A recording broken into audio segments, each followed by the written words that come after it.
Welcome to Preecaaap UFC Vegas 109.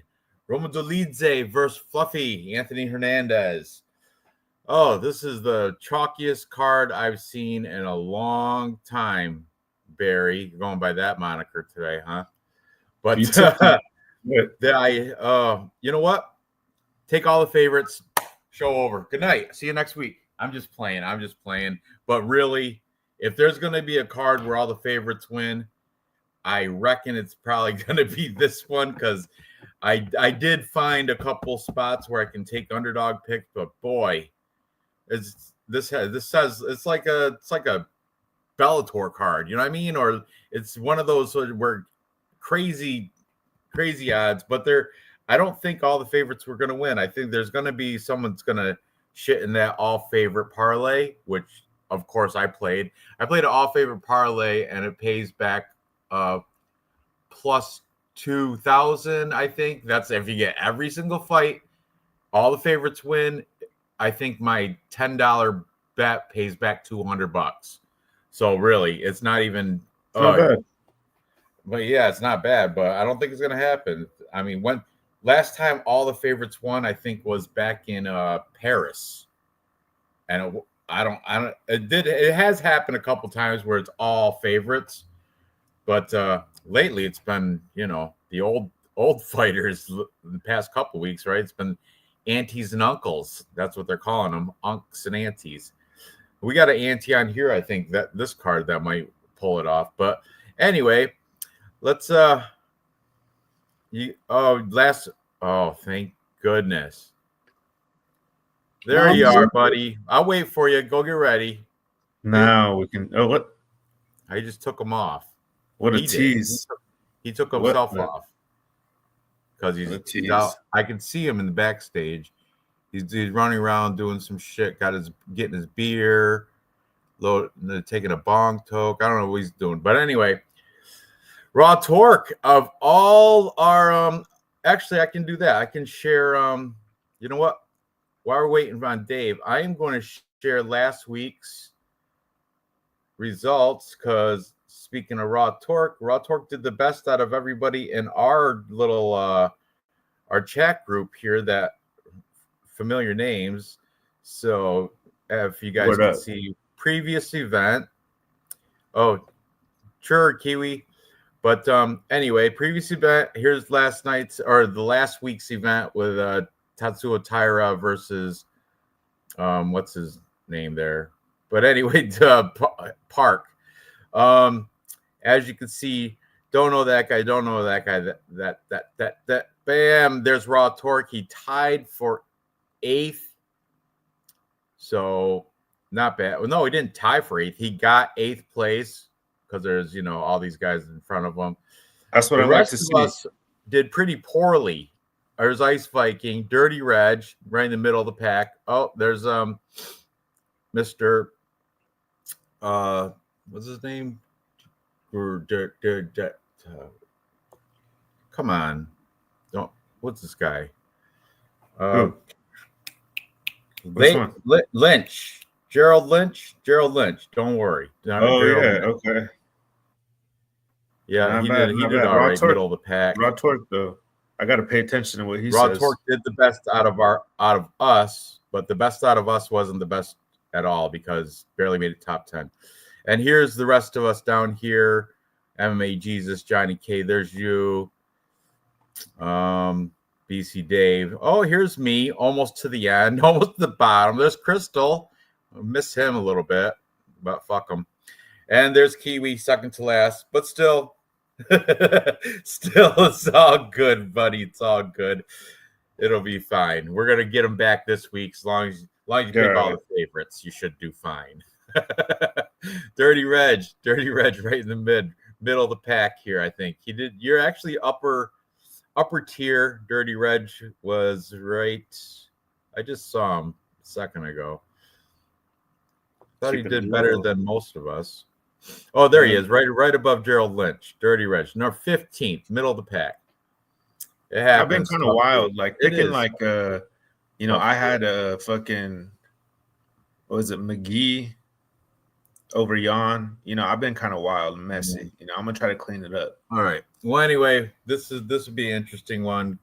Where's Mbe in the ranks? She fell off, man. I don't even know if she's still alive. I don't even know if she still does UFC things. I think she's like I know her boyfriend, probably now husband, is like a gamer, like a professional competitive gamer or something. I don't know. It's corny. Hey, Dave, you all ready now?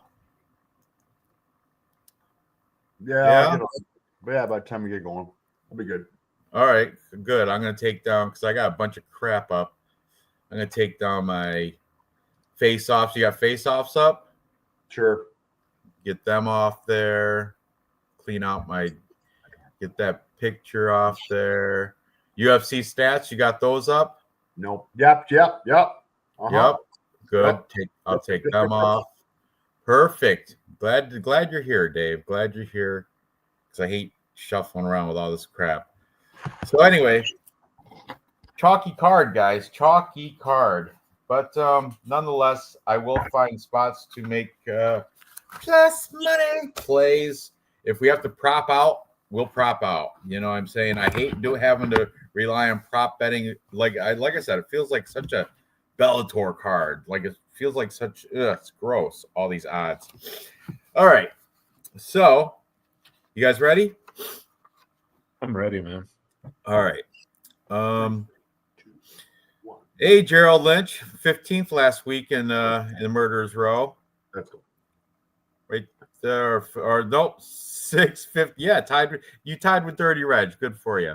Haven't seen weigh-ins, face-off sets. Waiting for the stream. Perfect, Brandon, because Dave is going to show them to you. As long as he doesn't do it from the UFC site, we should be okay. MMA Junkie has a good view, Dave. So whenever you're ready, we'll do that. But let's get into this. Card. So, what's that? Fancy beer night? Yeah, not for me. I got cheap beer night, but it's very crisp and refreshing. The Pabst Light. Pabst Light, sponsor of the show, crisp and refreshing. Only 3.5 carbs. Dude, not bad. Tall boys. Are you in a what do you got, Dave? I got the Radenberger Pilsner from Germany. Oh shit, that is fancy. Oh, that's the stuff you can. Yeah, you buy single cans. Yeah. Okay. Fluffy had a rough weight cut. Oh, you know who looked like they did too? Is a very attractive, slender woman. We'll get to her when we get to her. Hey, Kiwi, weight cut. All right. Everyone Jamal Hill taking out the boob implants before she got weighed, or is that just me? Who did you just call Jamal Hill? Sorry, Angela Hill. Angela Hill. Did you just call her Jamal Hill? Yes, I did. Man, Dave, already. How many did you just start drinking? No. All right. No. If you called her Neil Magny, I would give you a little bit more. Neil Magny, that's what I've heard. Neil Magny, the female version of Neil Magny's sister, blah, blah. She got like 27 fights. Neil Magny's got 35, my friends. Or this is going to be her 28th fight. Neil Magny's got 35, so he's a little bit ahead of her. But anyway, let's get into this card. The curtain jerker to this delicious card is the curtain jerker to the prelims is Cody Brundage. How can he even be a favorite to anybody? But Cody Brundage, 11-6-1, is taking on Eric McConaughey. Cody Brundage is a -170 favorite on DraftKings Sportsbook as of 5 minutes ago when I wrote it down. Eric McConaughey comes back at a +142. I'm doing this first. What? Doing what first? Or you share. I'm stopping sharing. Go ahead. It's all you. What are you doing now? Oh, you didn't have it? Oh, fuck. Sorry. Oh, man. Unreal. Did she just take padding out of her bra? Ranko looked rough. She did look rough. I guess Barry McCockiner said she had to use the box of shame. But she still made right weight. But We'll see. They recover real quick. They got a full day. This is I don't know hilarious. what they've shown right now. This is hilarious. She takes out her little. Oh, she took out her. You're right. She took out her little boob cups. That's a There couple you pounds. That's a couple pounds right that's there. Awesome. That's awesome. What a girl. Yeah. I love her. I got mad more respect for her now. She don't care. I She mean, took she's like, them off whatever. backstage. She don't give a shit. Two girls, one. What's her and Penny's show called? Two girls, one mic. Yeah, right. Here, hold Two my straws. tits. Hold my tits. Awesome. That is a good one. That's a good interjection there. All right. So back to this. We got Cody Brundage taking on Eric McConaughey. Brundage is the favorite here. He's coming off a draw against Mansur Abdul Malik. And you know what? That was originally a no contest, wasn't it? And then it got turned into a draw for some reason. Weird. Before that, he did knock out Julian Marquez. He had no contest against Abdul Razak Al Hassan. Blows to the back of the head. Come on. He had that loss to Bo Nickel. Of course he did. Zach Reese. When was his fight where he cried about getting punched in the back of the head by It was Jacob Malkoun, right? Jacob Malkoun. That's when I lost all respect. That any little respect I had for Cody Brundage, I lost that night when because he was getting destroyed, owned. I was like, oh, I got Jacob Malkoun on a 3-fight parlay. He's gonna lock this sucker in right here. Illegal elbow to the back of that. Get out of here. Get out of here. Anyway, that's where I lost respect for Cody Brundage. And that's why I know Eric McConaughey is nothing. I don't even think he's really should be in the UFC, but I cannot. If I'm going to take an underdog on this crappy chalky card, it's going to be this guy only because I'm not taking Eric McConaughey. I'm fading Cody Brundage. You can put almost anybody in this spot, and I'll take him over Cody Brundage. But there's some good things about Eric McConaughey. He is training out of MMA Lab, who, MMA Lab's good. If you look at his record, he's coming off that loss to Nursultan Boyev. Okay, that guy's a monster. That guy's big. And what weight is this fight at? Is this 205? I think so. Right? Yeah, this is at 205. And you know what? I think Brundage is more. Isn't he coming up a class? Isn't he like a 185er usually? If that's true, I know Cody Brundage works out at Factory X, which is in high elevation. So everyone's like, oh, his cardio should be good because it's Factory X. Little do you know, though, Cody Brundage is a big shitter quitter. I've seen it. That's why he's always trying to take the easy way out. Oh, elbow me in the back of the head. Just stupid shit. And every time I look at the guy, he looks like he wants to quit. Like he's just in there, just going with the motions to collect the paycheck. Can't look at even right there in his Tapology picture, just going through the flow motions. Bullshit. That's why I can't take this dude. And if you look at McConaughey here, it's not. Oh, he beat Coconut Bombs, Maki Patolo with body shots back in 20. That's not horrible. That's a decent thing. What other names do I know? None except for Maki Patolo. But nonetheless, I'm gonna go out, and I just can't take Cody Brundage. So I'm gonna take Eric McConaughey as an underdog to open up the card. Hopefully, I'm gonna take him with like plus points, plus 3.5, and hopefully he'll manage to hold out and not get finished by Brundage. And yeah, hopefully this will be the only one of the underdogs on here that will win. So what do you guys have to say about this fight?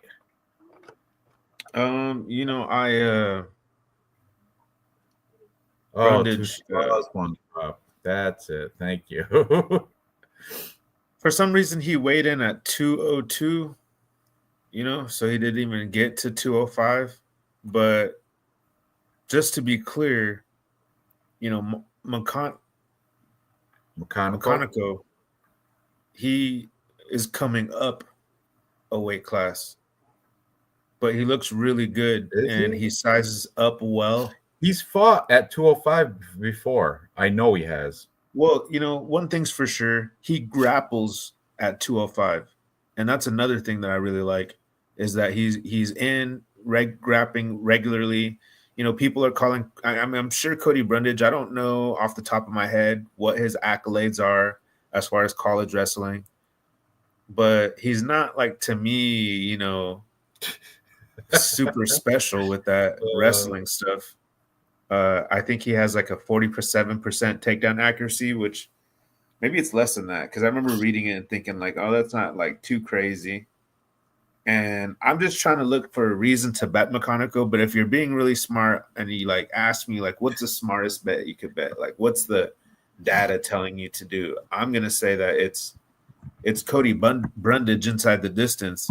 But the other one that I like because Brundage, we've seen it with our own eyes. Regardless that because I have respect for his story and what he's been through.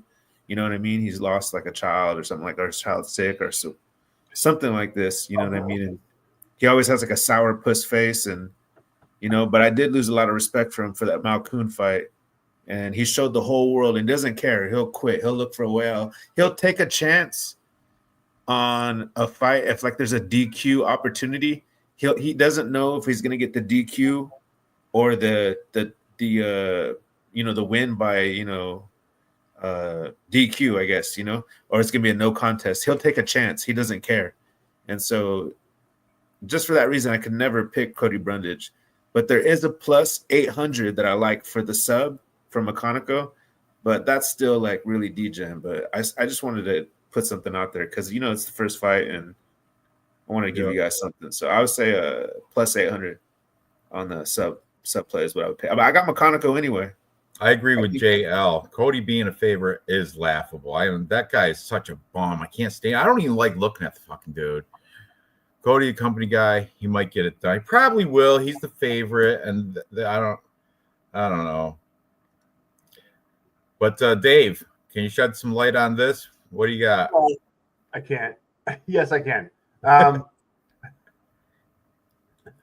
Cody strike line per minute 2.23 versus strike absorb 2.90.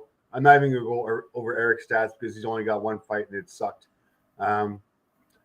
So Cody negative striking ratio, takedown average 1.87. Comfortable on the ground. I get it. Coming off of this draw against Abdul Malik, did not expect him to win that one in any way, shape, or form. He did beat Marquez. The no contest against. It's just before this win against Reese, there was a bunch of bad losses for Cody. He might be able to pull it out. He is going up a weight class. He usually does fight at 180. See, I knew it. Thank you, Dave. Yeah. Eric fights at both weight classes. Usually he fights at 185 as well.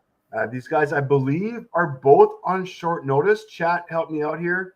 I think these guys are through this together. Yeah, they're both. This is a thrown together last minute fight. So I will add though, I'm looking at Eric McConaughey's Instagram right now. 5 days ago, he's on here. It was his wife's birthday. 5 days ago. That might be a thing. It might be a little motivator. It really would. Really, what's Cody Brundage's motivation? Paycheck. What's this guy's motivation? Underdog, wife's birthday. I want to show that I'm UFC material. I don't know. I'm just making shit up, but whatever. Let's go, McConaughey.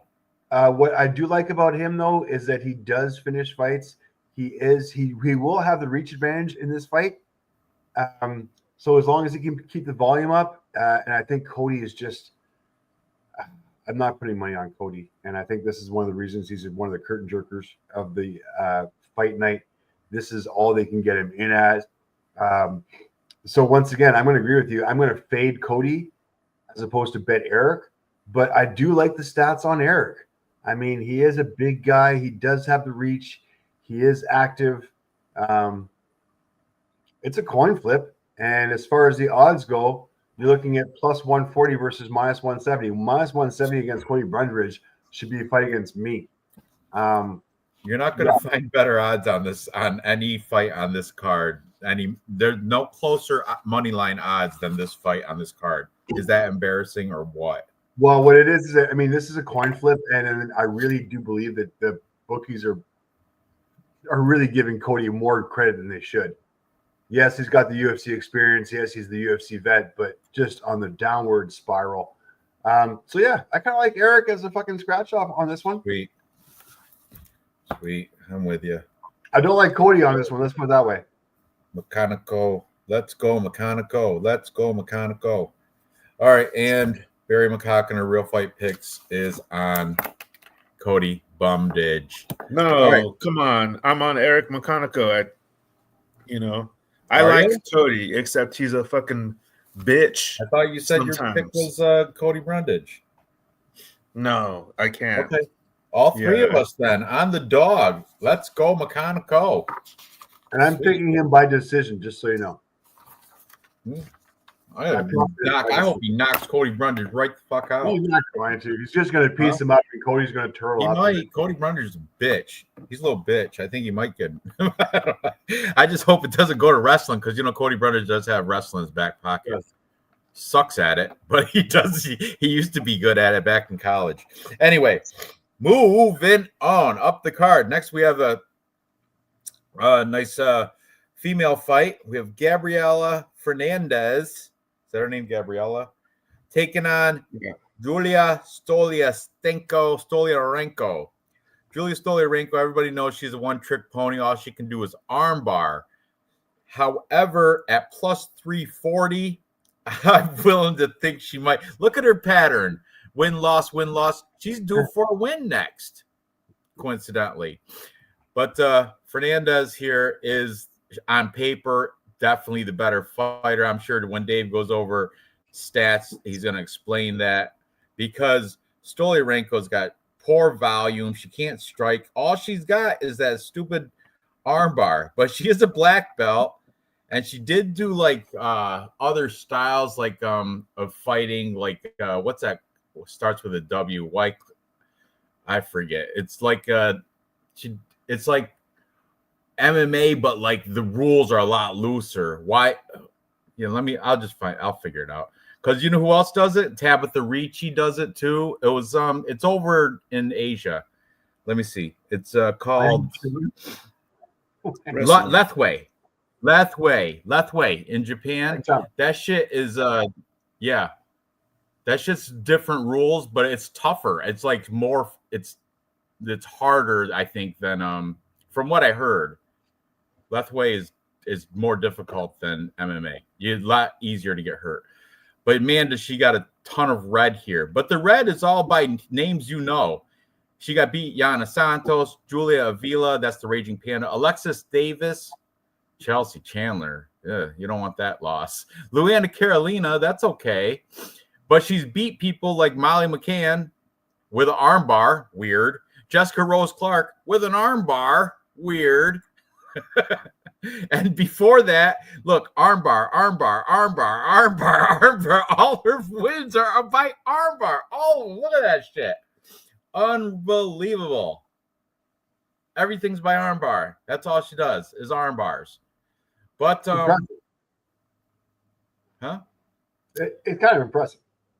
It is kind of impressive. You got, if you know how to do one thing, I guess, that's what.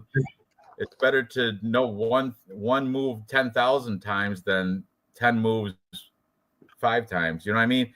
There's like a saying about that. Anyway, but she's taking on a pretty well-rounded Gabriela Hernandez, 10-3. Gabriela Hernandez, MMA Masters. That's down in Florida. That's what's his name? Colby Covington's place where he goes. Let's see. She beat Kong Wang with a rear naked choke. Kong Wang does not know how to wrestle. All she is a striker. She beat Carly Judice, who's a like a cheerleader. Wasn't or track star or some shit. She's Carly Judice isn't really. She's not. fighting is her second sport. Okay, she lost to Teresa Bleda, who's not all that. She lost to Jasmine Jasovich. Jasmine is one of my favorites. Jasmine Jasovich is top, in my book, she's top 5. She beat Carolyn Martins, and then before that, nada, anybody I know. Oh, Yasmin Lucindo, way back when she started her pro career. But aside from that, no popular names until she gets to the Caroline Martins. I don't think that. Yeah, no popular names until she gets to the UFC, and she's 2-2 in the UFC. And the ones she won they were performance of the nights and fight of the night, but the quality wasn't really that good. So I'm willing to take another dog shot on Julia Stoliarenko, but the sensible pick would be to be taking Gabriela Hernandez, Gabby. But yeah, I'm gonna put a scratch off tape. That's what I'm gonna do. I'm gonna bet Stoliarenko on a scratch off, but on my tapology will definitely be Gabby Hernandez. What do you guys shed some light onto this thing? I mean, Wayne Chung. Fortunately for the chat and for you guys, I was able to do some tape study, and I watched some old school. You go first, Gabby. Look at Julia. No, Julia, I'll go first. Yeah. Did you see that whole little mix up right there? Unreal. Yeah, and then Gabriela froze. And I thought Julia looked bad. She looks okay right here. She looks actually better than Gabby there. She's taller. Pale, she looks a little pasty. Why be pale and pasty when you can be tan and tasty? Zoom tan. Mm-hmm. Anyway, skin complexion doesn't really play a part in this one, I don't think. Her eyes do look a little, but you caught her closing her eyes. That's why she looks sleepy. I don't know. She does. I don't know. I didn't see the weigh-ins. I just saw these face-offs, and you're right. She does look kind of sucked out, and yeah, she looks like a drug addict. And you said she used a box of shame and came in a half pound heavy and had a reweigh. Yeah, and looked like she was like. Yeah, that's shit that you don't want to hear. So, yeah, Gabby's my pick, but I think I may throw a $5 or $10 scratch off ticket on Stoliarenko by sub. What are you thinking? I mean, it's like, here we go again, right? Another fight with some crazy odds where you're forced to go ahead and try to prop it out. And so, I mean, I think the smart money, like the smart play with this one would be something Gabriela inside the distance. Fight doesn't go the distance, minus 196. Looks kind of good because I'm telling you, like Julia Stoliarenko, she comes out with a vengeance, boy. I mean, there's a chance that she could catch Gabriela in with whatever. I mean, she throws elbows and shoots, comes at you from different angles. But Gabriela looks good there. Literally with each strike, Julia's little, like, if you could see like on Street Fighter, how there's a power bar up at the top. With each strike, it goes a half a fucking bar. Mm-hmm. For Julia. I mean, it just starts to get uglier and uglier and uglier and uglier. And Gabriela, she's a boxing coach. Yeah, at where she's from. Let's see, Julia. She's athletic. She's a surfing coach, I heard. And that's I don't like that. Surfing, swimming, it's good. And then she's well-rounded, like she has like 4 finishes by submission, 2 by KO. She's well-rounded. I think these girls that Julia was almost got a boob shot.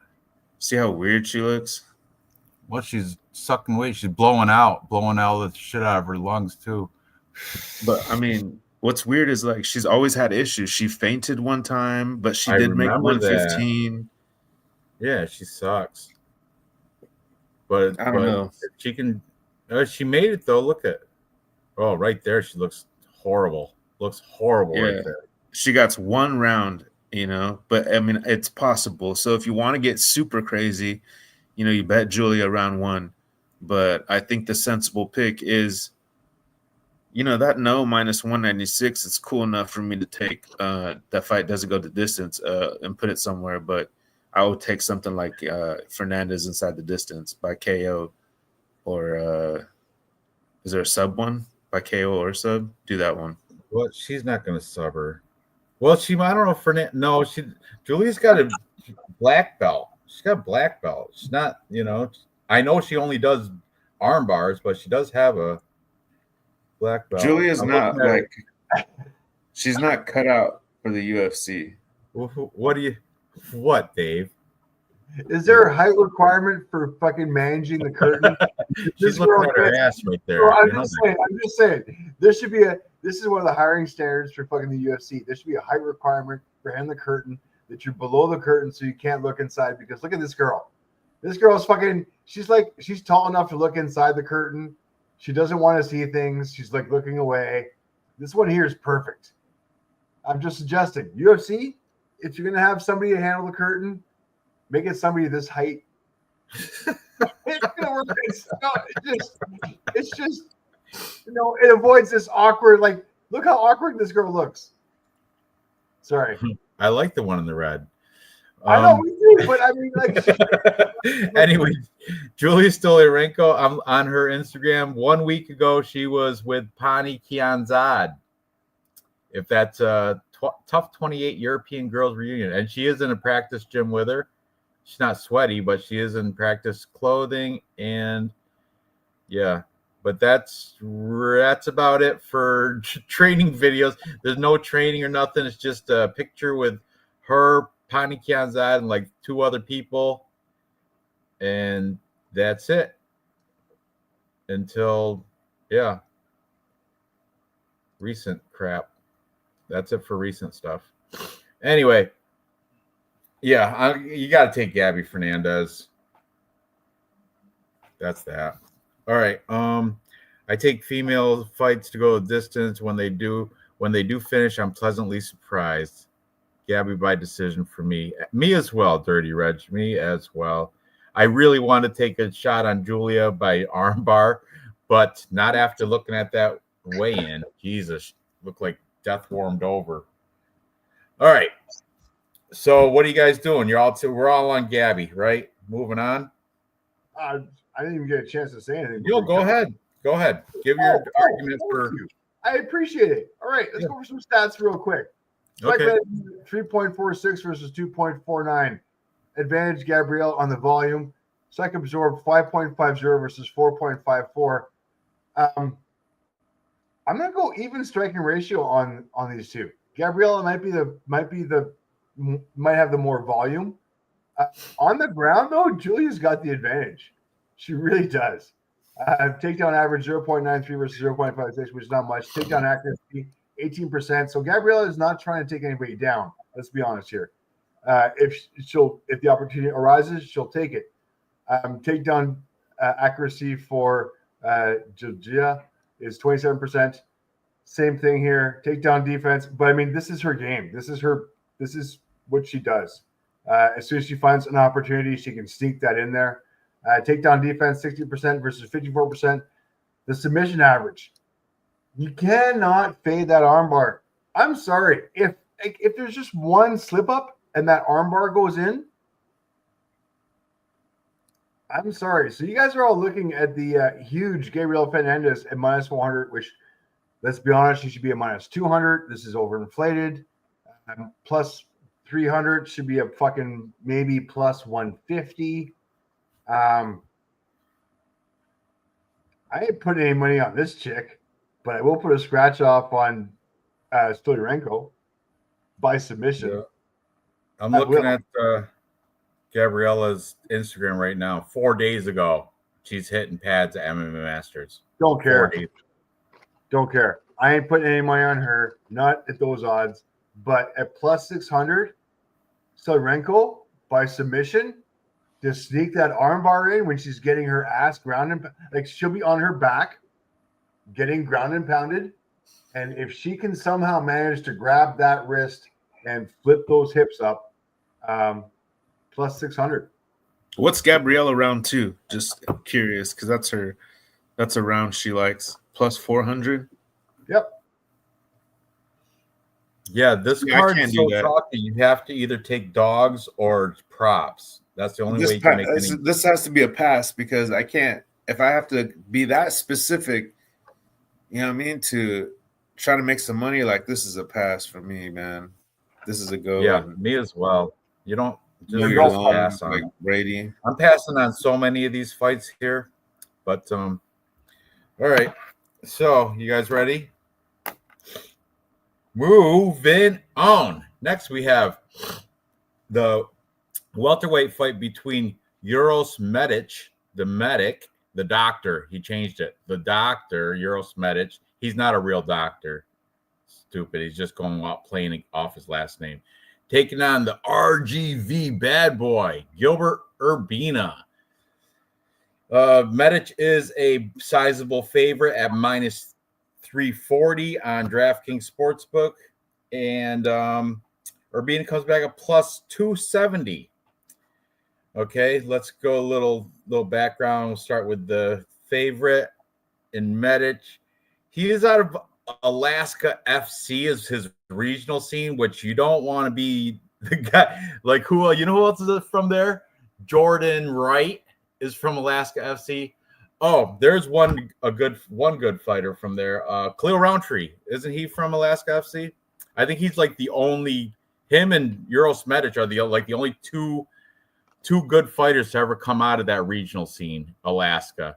But anyway, Uros is coming off a loss to Punahele Soriano, who's a 31 seconds in round one, who Punahele has found himself, but he was like an overrated Hawaiian wrestler. But now he's found his fists and obviously used them. I think he went down a weight class. That's what happened. Punahele sucked at 185, dropped down to welterweight, and now he's somebody. Okay, he beat Dirty Bird Tim Means, but I mean, Tim Means this is when he's on his tail end of his career, right? He lost to Maitakbek Oral by neck crank. Before that, beat Matt Semmelsberger, Omar Morales. He's got a pretty decent resume here, going back quite a ways. He started his pro career 2016. Elon Cruz is the first name I noticed, and that is his UFC debut in 2021, where he got a performance of the night. Since then, he's only lost to Jalen Turner, Oral By, and Soriano. Okay, but now he's taking on Gilbert Urbina. Gilbert Urbina, the RGV bad boy. Anyway, Gilbert Urbina is he's like a family fighter. His dad was a fighter. His brothers are attempted to be fighters, but Gilbert is the only one that made it like this far in the UFC. But he comes in here his resume as of late is not looking good. Let's see. He started his pro career as in 2020 or 2014. Okay, he was in Hero LFA. He fought Sean Brady, went to decision in LFA 2018. That's pretty good. So he didn't get submitted. He didn't get finished by Sean Brady. That's kind of a good deal. Sean Brady, as you can see, is destroying people. He lost to Trayshawn Gore in the Ultimate Fighter. Okay, Trayshawn Gore is a horrible fighter. Well, actually, he had a good outing last week, right? Trayshawn Gore, he did. I expected him to lose a lot worse than he did. I wouldn't call that a good outing at all. Decision, didn't he? It went all the way. He didn't get finished, right? Yeah, I mean, a good outing. Urbina also lost to Brian Battle, I think is fighting. He's definitely fighting next week. Brian Battle is against Nursultan Ruzaboyev, actually. That would be a great fight. I don't know who I'm picking yet. He beat Orion Koski. Orion Koski is another one of those brother fighters. His brother fights also, and they're just not that good. That Ultimate Fighter season with the Koski brothers and I think Urbina, wasn't that the same season? I don't know. But most recently, he lost to Charles Radke, who is a Chuck Buffalo, right? Chuck Buffalo, Charles Radke. He got knocked out in the end of round one at 4 minutes, 47 seconds for Gilbert Urbina. However, here, oh man, this is another spot I'm tempted to take the underdog because physically, I think he's a little bit bigger, and Uros Medic is not all that. Like I said, he's coming out of Alaska FC. I think Gilbert Urbina might be a tad bit younger. I gotta see the tail of the tape. What is it? Yeah. So I'm gonna wait to hear what you guys have to say, but right now I'm gonna lean the dog only because I'm not that confident in Uros Medic, the doctor. I mean, he's coming off a knockout loss too, by the way. But so is Gilbert Urbina. They're both coming off knockout losses. Ugh. Yeah, I'm gonna take plus money. I'm not gonna bet Uros Medic either way, even if I was picking them at minus 380. Definitely not. But I think even on Tapology, I might pick Gilbert Urbina. This is what's going to be the difference between on this card. Everybody's taking all the favorites. You got to find underdogs to take. Just like DraftKings, when you pick a lineup, you got to pick underdogs. You can't make a lineup of all favorites. Impossible. You don't have the money. So yeah, there you go. I'm leaning Gilbert Urbina. What do you guys have to say about this fight? Look I'm at trying to tie all this in. Hornball. Tresean Gore. Speaking of Tresean Gore, McConaughey was in his camp for that last fight that you're talking about that went to decision. The MMA lab camp. Look at right here though. Urbina flat-footed. Uros Medic, he's got flats. He's got slides on. They're like an inch tall. So Urbina, even flat-footed, is a little bit taller, I think. If you want to count his hair, he's got the awesome haircut, party in the back. He's got a nice watch on. He got his fist doubled up. I like him. Like him. Yep. And the last thing, Tresean Gore, McConaughey. In McConaughey's corner is going to be Jared Cannonier. Speaking of Alaskan FC. So, there you go. But, with this one, I'm looking at this as a grappler versus striker match. Medic being the striker, Urbina being the grappler. Not that he can't strike, but there's definitely an advantage in the grappling for Urbina. But there's a stat out there that I don't really like because I'm looking like, okay, well, whose game is going to play into whose game better? Like who's going to come out on top with their game?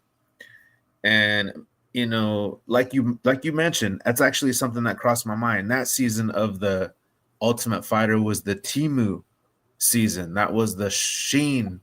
That's a good one. Good comparison. They're all not that great. Tough seasons. I mean, you can't judge how good Brian Battle is yet, and this happened like 10 years ago. So.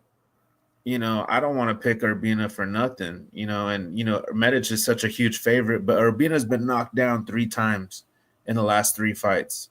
Well, so once in each fight, he got knocked down by Eric Anders. Okay.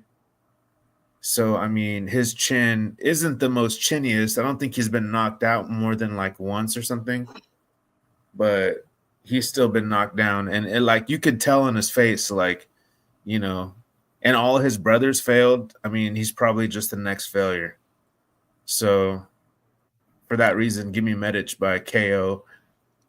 The odds are sick. This is another fight. It's just like might as well go and water the garden. But give me Medic. You know what RVG stands for in RVG or RGV Bad Boy? I don't know if I can give it. Huh? I can't find. No, I'll tell you. You're jumping ahead. Look at that. That's the main event. Rio Grande Valley, because that's where he's from. Yeah, I'm seeing some Instagram stuff where he's a week ago training hard. Well, there's still shots, but he's got some training pictures 1 week ago in his Instagram for Urbina, which is good. And some of them he's looked looking like he's putting it in hard. Like I said, there's still shots, but it's not like he's half-assing it. He's putting out some actual. You can see it in his face. He's trying. So I like that. I'm gonna go with Urbina on plus money. So what are you guys' final? What's your gun to head? His chin though, he does look good. He had a 6-pack on his fucking ribs. You know what I'm saying? But I just don't trust that. He's gonna get knocked down, and what happens when he gets knocked down? If he survives, maybe he has a chance. But if he gets knocked down, he'll get up again. I don't know. You're never gonna keep him down. I don't trust that season. I get knocked down. You were gonna do that, Dave. I knew it. I get knocked down, but I get up again. And you're gonna be a punching bag and fucking medic. Euros has got you. Doctor can fucking bring you back to life once you fucking die. Let's go about medic. Medic strike land per minute 5.49 versus 5.61. Kind of a wash, but the opponents on Gilbert are a little bit fucking hesitant. So I'm going to drop that down by fucking 1.6 because that's the shitty opponents that he's fucking fought. Strike absorb 3.46 versus 4.61. Gilbert, man, put your fucking hands up. Get some defense. Like I've got that Max Holloway fucking fight where he actually teaches somebody how to fucking play defense. It might be Calvin Kattar. Yeah, no, it wasn't Calvin Kattar. It was anyways, regardless. Moving on. On the ground, takedown average 0.37 versus 3.01. Unfortunately, I don't give a fuck about that stat. I really don't, because takedown defense 55%, but the guys that they're trying to take there's a different class here. And Euros is like just so much higher above. Gilbert's not taking him down. Gilbert's not beating him on the feet. I've got Euros probably within distance. Yeah, y'all make fun of Alaska. He hasn't been to Alaska. He probably goes to Alaska for like 1 week every fucking 10 years. He went to Alaska 6 weeks ago fishing with some musclehead on his Instagram.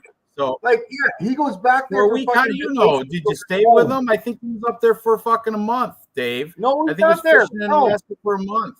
When Gilbert Urbina was down in Jackson Wink putting it in, that's when Medic was up there doing his doctor thing with the fish. T-shirt back? Tell me, Euros Medic. Look at him. He's a fucking cornball. Fuck him. All right. He's so much better. What did Real Fight? What did Barry McCock in a Real Fight picks? Who did he pick? He picked Medic too, right? The doctor. Of course he did. Of course he did. Favorites all board, all card favorites. By the way, fight to go the distance. No, minus 800. It was right here. Dirty Reg explains it. Medic has never been to decision. I don't see it starting now. Medic by sub, round 3. I don't think that's going to happen, but everyone's got a right to an opinion. Point being, the bookies are fucking putting minus 800 on the fight not going this. So don't blink when this fucking fight happens. And if it's a don't blink fucking fight, Euros has got this easily. Okay. If this is a don't blink fight, like Gilbert, fuck. Okay. You really want to fucking break this down? I mean, no. The odds aren't worth us spending our time, but let's fucking do this. No, let's not. Let's not. I'd rather look at pictures of Euros Medic fishing. And here's a training picture. How old is 18 weeks ago? He's got a practice right there 18 weeks ago. That one, 7 weeks ago. Oh, what's more important to him? The 18 weeks ago fighting training, or look at the fish right here. Look at this fish. Who gives a nice fucking rainbow. Dude, yeah, well, almost as good as Gregor Gillespie's the best fisherman in the whole thing. Look at that salmon right there, that red. Yes. That's not fucking rainbow. Anyway, nice kids. Get to see them much, Euros? Look at all old ass pictures. That's him and his brother, you fucker. Oh, whatever. Whatever. Go do your brother thing and fishing. Gilbert Urbina's got brothers too. He wrestles them. You don't go fishing with them. Anyway, I'm talking enough shit. Moving on. Next we have the fight between. You ready, Dave? No, you're fucking wrong. I got a big heart on for Euros. This is a fucking lock. This is a lock for fucking Euros. Whatever. Euros within doctor.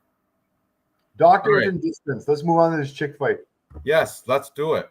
Next, we have Jocelyn Edwards. She's taking on Priscilla Cachoeira. Priscilla Cachoeira looking like Jake Gyllenhaal. But all jokes aside, Jocelyn Edwards is a huge favorite. She's like minus 395 on here, which is ridiculous. Priscilla Cachoeira comes back at plus 310. However, I can't catch an eye poke. Priscilla Cachoeira, she tries to cheat so much with who did she try to gouge the eyes right out of her head? It was one of the. It was back a little bit. Zombie girl. I remember. It was like blatant. No, Jillian Robertson. She lost to her rear naked choke. But that fight, I'm pretty sure she tried to dig Jillian Robertson's eyes out like on 3 attempts. Anyway, she comes here against Jocelyn Edwards. Jocelyn Edwards, how I was all about La Pantera, all about it, because she should style on Priscilla Cachoeira. She's coming off two nice wins against Chelsea Chandler and Tamaris Vidal before that. It's just the problem is I saw them going to face-offs. She looked like crap. Jocelyn Edwards looked like she was going to fall asleep on her walkout. She looked so tired. I didn't like it. But Edwards should, despite if I didn't watch that stupid face-off, I'd be double up on Edwards. But you can't really at minus 400. You can't do a shit. But I'm still picking Jocelyn Edwards. However, watch that face-offs, and I might, because of the face-offs, I might throw a scratch off on Priscilla. It's with the girl fights, you got to always consider dog or pass. You got to consider if they go to decision, you got plus 3.5 points. You know, that's your play, plus 3.5 points. But man, I do like Jocelyn Edwards. Just a shame and look, box of shame too. Box of shame looked like crap coming out to the face-offs. Had a horrible weight cut. I think she's going to come in weak, frail, and I think Priscilla might knock her in the ass. Look at right there. She's exhausted. Looks like she's almost faint. Those boobs are real, though. No taking shit out of that. You're right. That girl in the blue is super short. What is she, like 4 foot? She's the perfect height for the curtain. Yeah, she's always checking out the see the tan lines. That's what she's checking. Checking tan lines. Jocelyn Edwards in her Tapology picture, she's got a huge Audi belly button. It's gross. Anyway, go to the face-offs. Right there, she looked like crap. Had to use a box of shame. Horrible weight cut. I'm telling you, when you look at the face-offs, you're gonna see the same thing. She's gonna come in there, slump down, looking like Cody Brundage. Look, here's Priscilla looking like Jake Gyllenhaal from Roadhouse, ready to kick Connor's ass. But here comes look at how slow she's walking, Jocelyn. So you know what I mean? She's looking so right there. She looks like she wants to fall asleep. She can barely raise her fist. Where Priscilla Cachoeira is like, I'm gonna catch you with a right hook to the fucking jaw. Man, it's flag up. Red flag right there. Bad weight cut. That's where this is a spot where this is why we watch these weigh-ins and face-offs. Look at her weigh-in. Looking like a man, baby. Looking great. She looks like Jake Gyllenhaal right there. Right? Hell yeah. She looks like she ought to be in a cop movie. like the detective, the rough, that face right there. Yeah, get it, Priscilla. Gouge your eyes out. All right, so yeah, I might flip my Tapology pick from. I can't. I've already taken so many underdogs. I'm sticking with Jocelyn Edwards, but boy, she might get a scratch off bet. Priscilla might get a plus 3.5 points bet from Ranj. What do you think, Barry? I don't know. I don't got much to say on this one, honestly. Like, Jocelyn got robbed by Nora Cornhole. I've been a Jocelyn Edwards fan ever since, and she's probably the most improved fighter of 2024. Like, she's really like gotten her takedown defense under control. I think I've even seen her like take down somebody.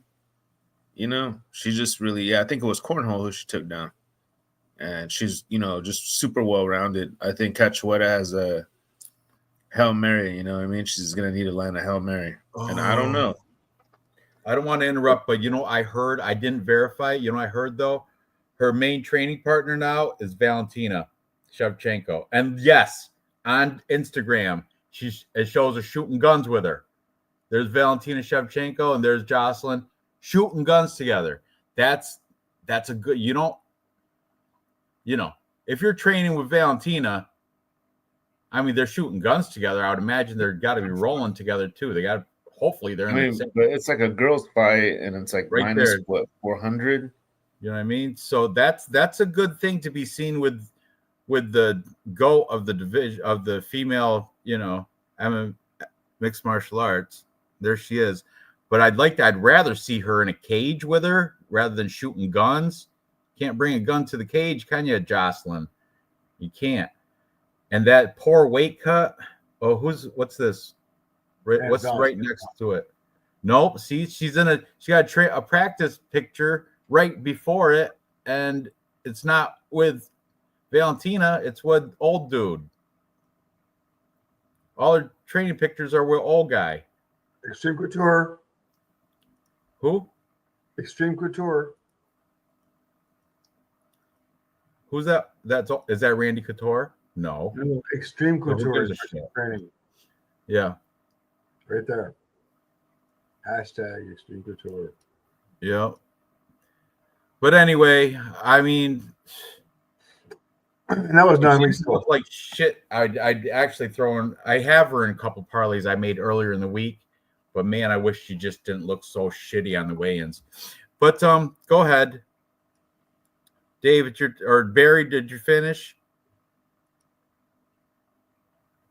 Well done. Jocelyn Edwards. Yeah, I hear you, Dave.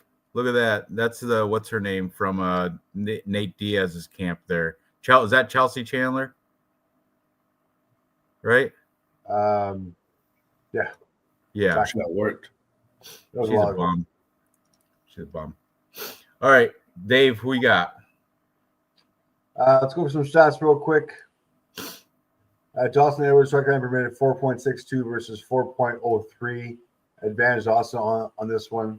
Striker draw 3.20 versus 7.15. That's a horrible striking ratio for Priscilla. Horrible striking ratio. I mean, she looks tough. She does the thing. She postures up. I just think Jocelyn's going to have the advantage on the feet. She's going to have the advantage on the ground. Strike takedown average 1.31 versus 0.15. It's just, unfortunately, I picked Jocelyn on this one. Having said that, Jocelyn's really hard to put money on because he's minus 350. So what Jocelyn about by decision?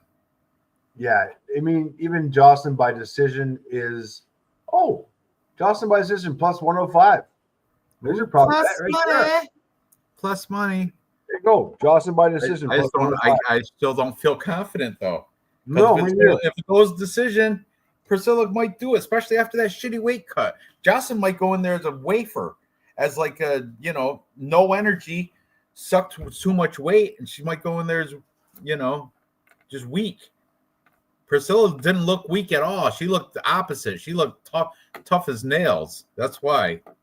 Okay, so having said that, okay, so if Jocelyn is like predicted to win, Priscilla looks fucking wonderful. This kind of puts me on a Jocelyn's by decision. Fucking, I'm pretty happy with this, and Jocelyn might be happy with that as well. Okay. I'm liking the plus 105. Chat, anybody? Dirty Ranch is on me. It's one of those situations where, like, you know, with Priscilla has a puncher's chance. I mean, it's hard for me to make a read on this fight. Like, I'd rather go extra crazy and be like Priscilla by KO plus 850. Yeah. Too much time spent on a girl fight anyways. I'm sorry. Priscilla's got some training videos 7 weeks ago. And June 20th. Oh, and she's lifting weights. She's doing it. She's doing more than she's limited because she sucks. Huh? She's limited because she sucks and she's a midget.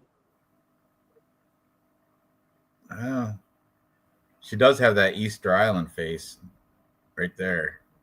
Easter Island. It's funny. Go down.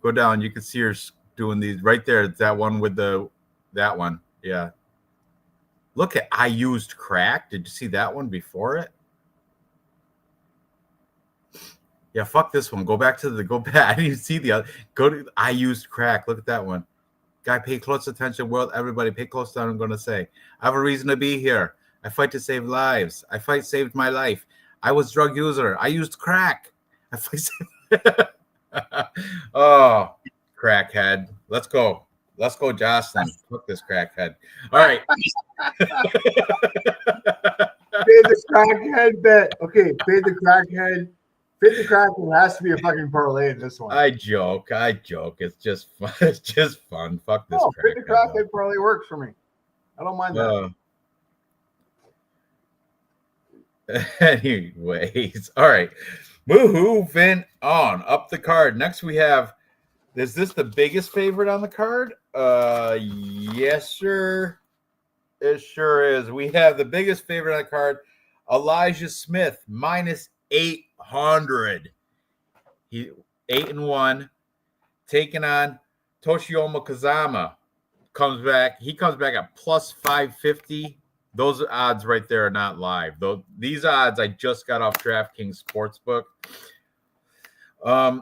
Elijah Smith's 8-1. You know, he doesn't have a wrestling background, but he sure is pretty freaking good at wrestling. Toshiomi Kazama, this kid is overrated so bad. It's like he's another one that really hasn't earned his spot in the UFC per se. Let's take a closer look. We'll start with the favorite, Elijah Smith.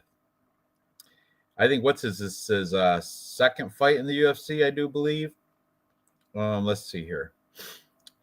Yes, he was in the Contender Series. He had one fight in the UFC against Vince Morales where he come up with a unanimous decision.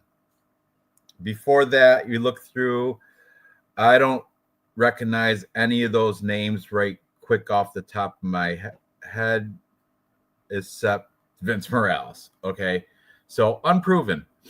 Toshio. Oh, but I will add Elijah Smith. His dad was a mixed martial arts fighter, but I guess he's already 3 times better than his dad ever was, from what I heard from Cappers, from Cody Safdie, I think. Anyway, the silent finisher, Toshiyama Kazama. I think this guy's he's like another one of those one-trick ponies. He got like a good ground grappling game. But that's his only thing. Let's see his record here. He's coming off a triangle choke over Charlampos Gregorio, who was in and out of the UFC, I think in the same freaking night, maybe. I'm not sure, but Kazama did get he got performance of the night. Good on him in his UFC debut. Oh, and that wasn't his debut. That's his third fight in the UFC. His debut, he got knocked out by Rinya Nakamura. Then he got knocked out by Garrett Armfield. So his 2 first fights in the UFC, Didn't even go the first round. That's Two not knockouts. Two knockouts by Rinya Nakamura. Actually, he showed last week he's the real deal. Garrett Armfield is not the real deal. Garrett Armfield's not even. Is he still in the UFC? I don't think he is. Before that, he doesn't have any names I know, but they're all Japanese, so I couldn't tell you. Maybe. Yeah, I couldn't. I don't know. I don't recognize any of these guys. Their records are sporadic. They're all over the place. They're all nothing. They're all pretty much cans. Oh, here you go. Naiko Ueda is an 8-5-2. He was the best one we've got so far. Miyabi was 1-1. Kosaka was 16, 7-2. These are names that sound like I can get drunk off of. Give me a Miyabi and a Kosaka. Kawakita was 4-2. All right, enough, Dave. Temisia You don't got to go through every Asian Takasugi, name. Madea, Yamamoto. I can say Yamamoto. He was 3. You sound like you're making motorcycle parts. Come on, knock it off. Was 17, 20, and 7. That's pretty good. I bet you that guy programmed the Tai Chi, that French ad right there with the Tai Chi guy. I bet you he can knock the shit out of Toshiyama Kazama. Dude, that looks like the fucking toughest Buddha I've ever seen in my life. That's AI generated, Dave. Come on, he's not even real. Thanks, Tips. I appreciate your fucking. He's not even real, Dave. But in the Instagram, Toshiyama Kazama Instagram, he's doing some workouts. He's doing some little training. This is a little late, 26 weeks ago. That's how far was this one? 41 weeks ago. Nope, these are not recent. These are all old as shit. What's the most recent? Yeah, he hasn't updated this shit in forever. So Instagram is nothing. It leads to there's no new information on Instagram. Can't take that into account. Just throw it out the window. But Elijah Smith's we already wasted too much time in this. Elijah Smith's gonna roll over this guy, do whatever he wants to him. The only thing is, if it goes to the ground, Toshiyama Kazama can catch him into like a submission. But I don't foresee that happening. I think Elijah Smith's going to control the ground game with wrestling, even though he'd never wrestled in high school or college or nothing. He's still MMA wrestling. He's going to outperform MMA wrestling. He's not going to get caught in a submission. And he'd probably do a little ground and pound or something, take him out of there. So I got Elijah Smith, first round TKO. What do you think? I got Elijah Smith too, but I'm not really impressed with him. I mean, that fight he had with Vince Morales, they each landed 40 strikes. They landed exactly the amount of same significant strikes. 40. I mean, that's just horrible. I know he tries to wrestle. He tries to go for takedowns. He's got a lot of them. It could play into Kazama's game because he wants that fight to be on the ground. Maybe he's got a good guard. We're going to just see. But I don't like how Smith isn't as dangerous as I like him to be. I think this is like a little bit of a nepotism thing. It's a feel-good story. Gilbert Smith was a fighter who didn't make it. Now his son is, like you said. Is that his name, Gilbert? Yeah, I remember him. And I thought he was going to be something. He was really like stocky and well-built and looked like, just a killer. That's the name. I'm going to search him on Tapology. Gilbert Smith. Yeah, I think he's still bigger than his son. But obviously I gotta take a life. Well, I'm gonna go with Smith. I have to pick him just because of the grappling. I think he's gonna wrestle fuck him, stay out of danger, and who knows, maybe even finish him by KO because Kazama's chinny, right? He's chinny as fuck. Gilbert Smith, Midnight Magic. But Elijah Smith, he's it could be decision too because he's a decisionator. Am I right? Or he finishes his fights. Probably finish. You know what? Because I'm gonna find a way to get knocked out. I think Elijah Smith inside the distance, but this is so chalky too.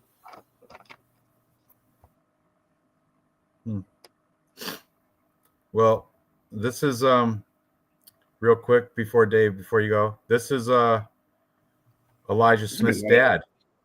A lot of Gilbert quick Smith, fights. Midnight Magic, 13-6, not horrible. He was a UFC fighter. It's like I'm pretty LeBron James. I and do Bronny believe James. this is his dad, right? It was 2019. He hasn't fought since then. But yeah, I think his son's going to be much better. Anyway, Dave, what's your breakdown? Who are you thinking? I'm on Elijah, obviously, but I do have a prop bet for you. Elijah Smith striking accuracy, Okay. 2 point versus 1.72, dominant on the feet here. Mind you, he does have even striking ratio, but Toshiomiya, Just call him Toshi. Toshi has very negative striking ratio. On the ground, Elijah, dominant, 4.00 versus 1.68. I mean, Elijah Smith definitely has this in the bag. But what I will say is that Elijah is, in his last two fights, has been by decisions, and his only wins have been by fucking cans, like when he finishes them. So I mean, if you look at all of his stats here in his fucking his repertoire, the actual guys that know what the fuck they're doing are just decision in the last contender series, decision in the last against Vincent Morales. Robert Torrijos was a good fighter, decision in this one. The only one he actually did finish was Josh Walker, but Josh Walker at the end of his career kind of sucks and was kind of fading that one in there. So he's kind of a decisionator. It doesn't really look at it by the stats, but he is really a decisionator. And if you look at his stats, or if you look at his odds right now, Elijah Smith by decision plus 350. That is the tastiest fucking odds I've seen in a while. I don't think he's going to finish him because he doesn't want to risk his chin. He doesn't have the foot movement. He's got the speed on the feet.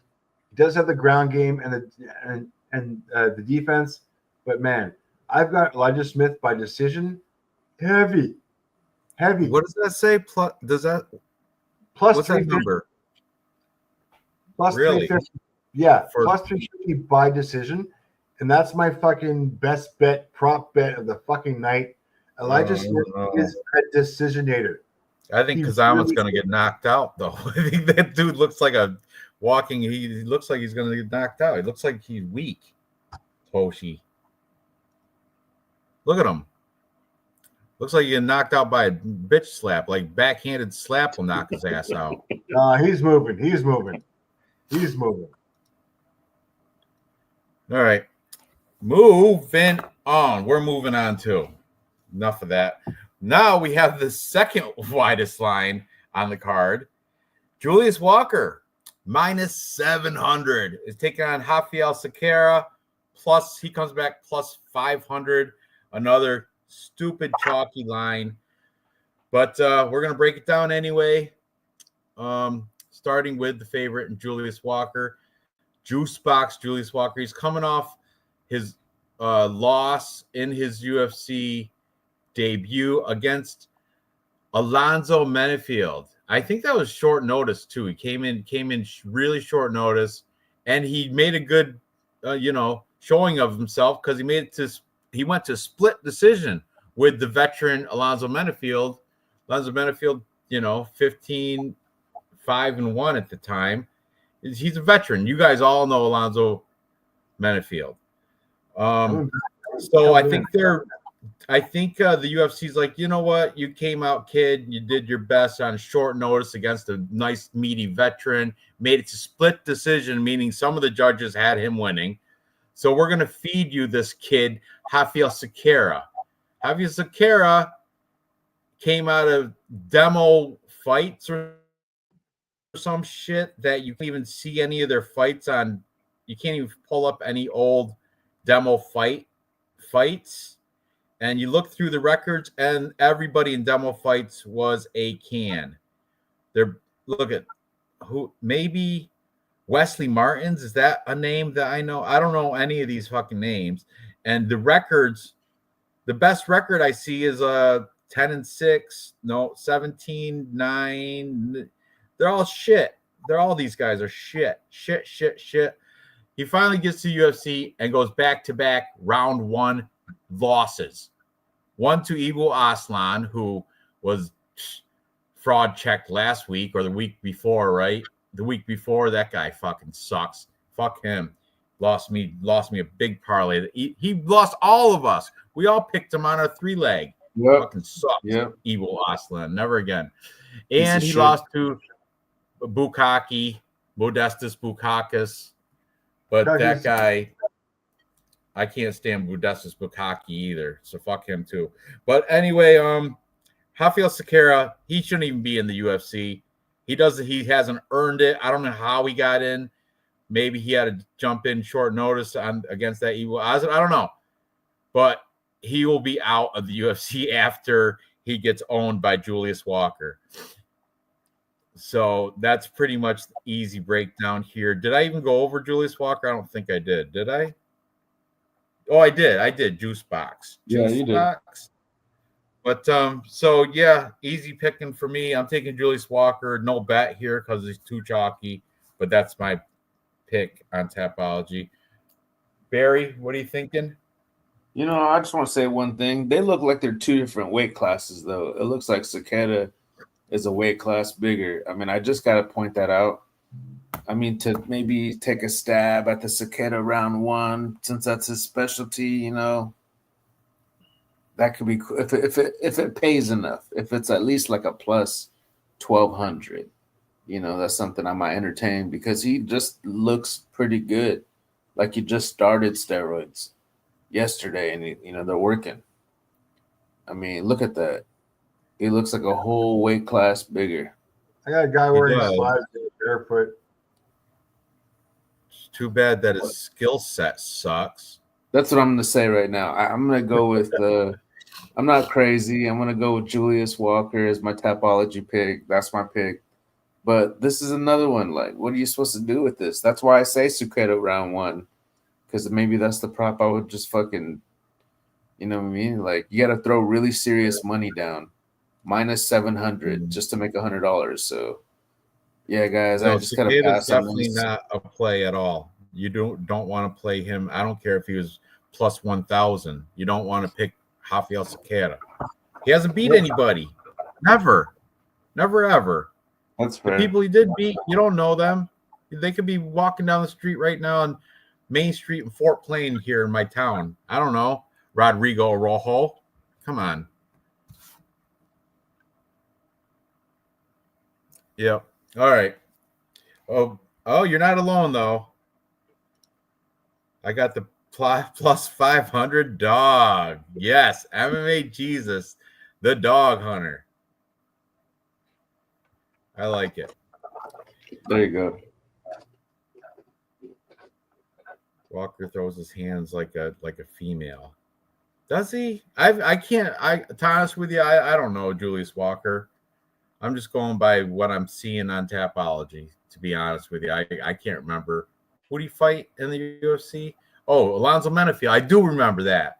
And I had Alonzo Menefield picked. He was a big favorite. I was shitting my pants. I was nervous, but Menefield did get the job done. But I was nervous. All right, Dave. Apparently he's a taller guy. Whatever. 6'4" or 6'3". I mean, I realized there were slides and barefoot, but whatever it is. The reach is 78 versus 76, so advantage Walker there. Strike time per minute, 5.73 versus 3.28.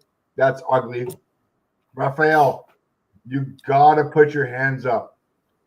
Put your hands up and play some fucking defense on the fucking feet. Strike absorbed 14.43. Oh, he's a human punching bag. Is that right? Punching bag. Is that right? That's why. So I'm telling you, that's why this guy is junk. He's gonna get CTE. No, it fucking hurts. That's crazy. On the ground, I mean, Walker doesn't. I mean, go ahead. Rafael 1.1 versus. I mean, he's only got one fucking fight, so I can't really do much. I can't really say much. but he took the guy down. Takedown defense was 100%. I'm easy on Walker on this one. Like very easy. As far as him finishing the fight, ground and pound round 1, ground and pound round 1, triangle choke round 2, tap out to strikes, rear naked choke round 1, ground and pound round 1. Probably gonna finish this.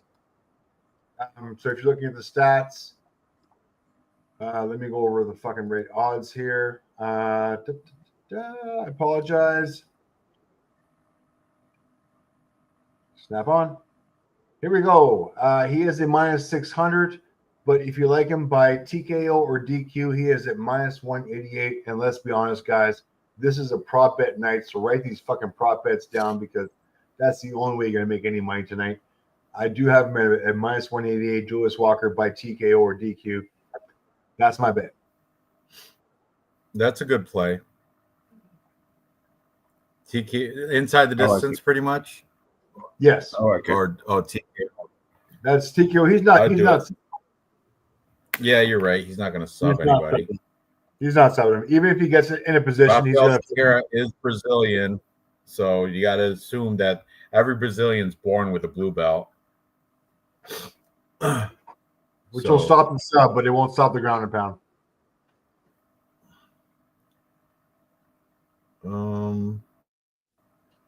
Yeah. His gym is called Galpão de Luta. Never heard of it. Yeah. All right. Moving on. Next, we have the curtain jerker to the main card. We're into the main card. They're still chalky, but we're on the main card now. We got former football player Eric Anders. He used to play for the University of Alabama. I think he was a defensive end or a linebacker or something. Definitely played defense. And he does have a trophy from winning the national championship. He was on a national championship team when he went to Alabama. However, now he's a fighter, and he's not that good of one, unfortunately, because this would be a spot where you'd want to take a dog, but you can't. This is probably I heard this is his retirement fight. So you don't want to take a guy on his retirement fight that's already like low output, and he got knocked down by Jamie Pickett, knocked him down. He beat him, but Chris Weidman knocked him down. I think the knockdowns happened in the first round too. Both these fights, he ended up winning by decision, and Chris Weidman, he knocked him out, but he did receive knockdowns from both of them. Marc-Andre Barrio, power bar, he knocked him down, and he won. He won a decision. It's just his last 3 fights, even the wins are not that good because Jamie Pickett sucks. Chris Weidman is no longer good. I'm not going to say he sucks because he used to be at one time. He used to be good. It's just not anymore. Another thing, Eric Anders, ya boy, not my boy, but your boy. He's 38 years old. CLD Christian Leroy Duncan, 30 years old. Okay. A little bit about Christian Leroy Duncan. He is a heavy favorite here. I got him written down at minus 520 on Sports King or DraftKings Sportsbook. He's coming off a win against Andre Puliev. Before that, he did lose to RoboCop. And before that, he beat Claudio Ribeiro, Dennis Tylulin, and he lost I think that's his debut against Arm Petrosian, but I'll take a closer look, make sure I'm not giving you fake news. Nope, I was giving you fake news. His debut was against Dusko Todorovic right before Arm Petrosian, where he won because Dusko hurt his knee. So that's kind of a fluky one. But Christian Leroy Duncan, he's definitely the better striker. I guarantee he's more output from the guy. However, I don't like that. If it goes to wrestling, I think Eric Anders has a black belt, and I think Eric Anders will have a advantage. Dave can confirm it when he does stats, but I think Eric Anders is going to have an advantage if it does go to the ground. But I think it's unlikely going to go there. But because Eric Anders just he's not much of going to the ground. His takedown attempts are never there. And I see pictures in CLD's Instagram. This is a while ago, but he's there with Tyrone Woodley or Lerone Murphy, I think. Lerone Murphy, my bad. It's fucking horrible. But he's going to be the better striker. It's just, and I'm taking him because also this is Eric Anders' goodbye fight, hanging up the gloves, retirement. He's just going in there for a last paycheck. I just don't like Christian Leroy Duncan's. He's another, I don't see him giving it his all when he's in there, which is disheartening. That's a racist comment. What? Nothing. How's that racist? I don't see him giving it his all. Like, I don't know. I've just seen he like kind of goes through the motions. He can do so much better. And plus I did hear that. That's not my original stuff. I heard that from the Stat Diggers. Uncle Weezy was saying the same shit, and he brought it up, and I was like, you know what? He is right. He's this guy's like kind of not. I remember seeing him in the ring, and he's not that outgoing. He does like he goes with the motions, but he's not. The drive isn't there. Eric Anders, though, look at him, still living his glory days of football, though. You know that. Look at football pictures. Your boy. Yeah. It's just that, yeah, I got to go with CLD because this is Eric Anders' last fight, and you don't pick a guy in his retirement fight because they usually just want to get paid, leave the UFC on a cash out. Of course, they want to win. I just don't think he's got it in him unless it goes to the ground. So, what do you guys think of this fight? I think there's a huge discrepancy in the striking, and the fact that I don't think Anders is that great of a wrestler. Remind you, he's a football player, and I mean, this fight is tailored, set up for CLD to come out with the finish, because I think Anders, I'm sure if he hasn't been finished, I'm sure he has, but he's 38. He's pretty much like Tony Ferguson at the end of Tony Ferguson's career. He's the Sam Alvey of retirement type people. So give me CLD to finish. I feel like I'm saying finish. This, if that happens, I'm a genius, because I think I picked every fight to finish, including the females. So I'll tell you what. Eric Anders only been finished twice, once by knockout and once by submission. The knockout was by or the submission was by Andre Muniz back in 2021, and the knockout grappling. He's got a lot of grappling fights in here, which is good. I like that. I can't find the knockout. Oh, here it is. Christoph Jocko. Nope, that's unanimous decision. Where's his knockout? Oh, you gotta look really hard. I can't find his finish where he got knocked out. I found his submission loss. Oh, is it this Thiago Santos maybe 2018? Doesn't matter. Anyway, I don't think CLD. Well, I don't know. Watch this walkout. Come on, watch the walkout for a second, please. Yes, let's do it. Have you seen this yet? I have not. All right. Watch the confidence versus the fucking. Hang on. Sorry. Let this play through, and we'll see. We'll see him coming. There you go. Watch this. Watch the confidence right here. Oh, I'm gonna win. And then Eric Anders fucking just looking haggard, 38-year-old fucking just.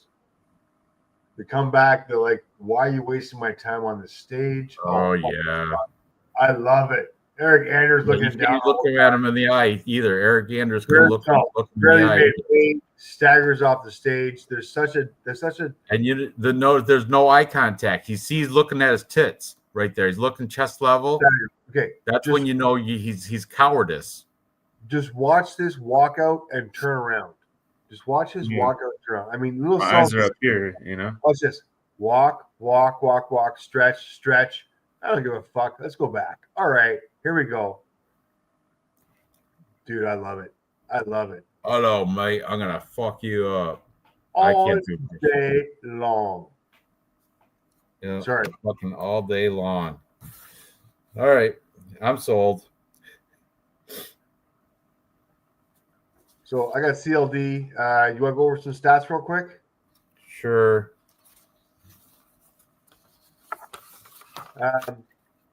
Eric Andrews, strike line per minute, 3.54 versus 4.75. That's going to hurt.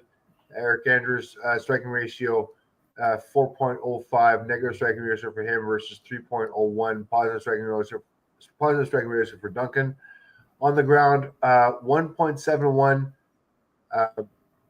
takedown average versus 0.24. But let's be honest here, takedown accuracy 24%, which is not much, versus a 72% takedown defense.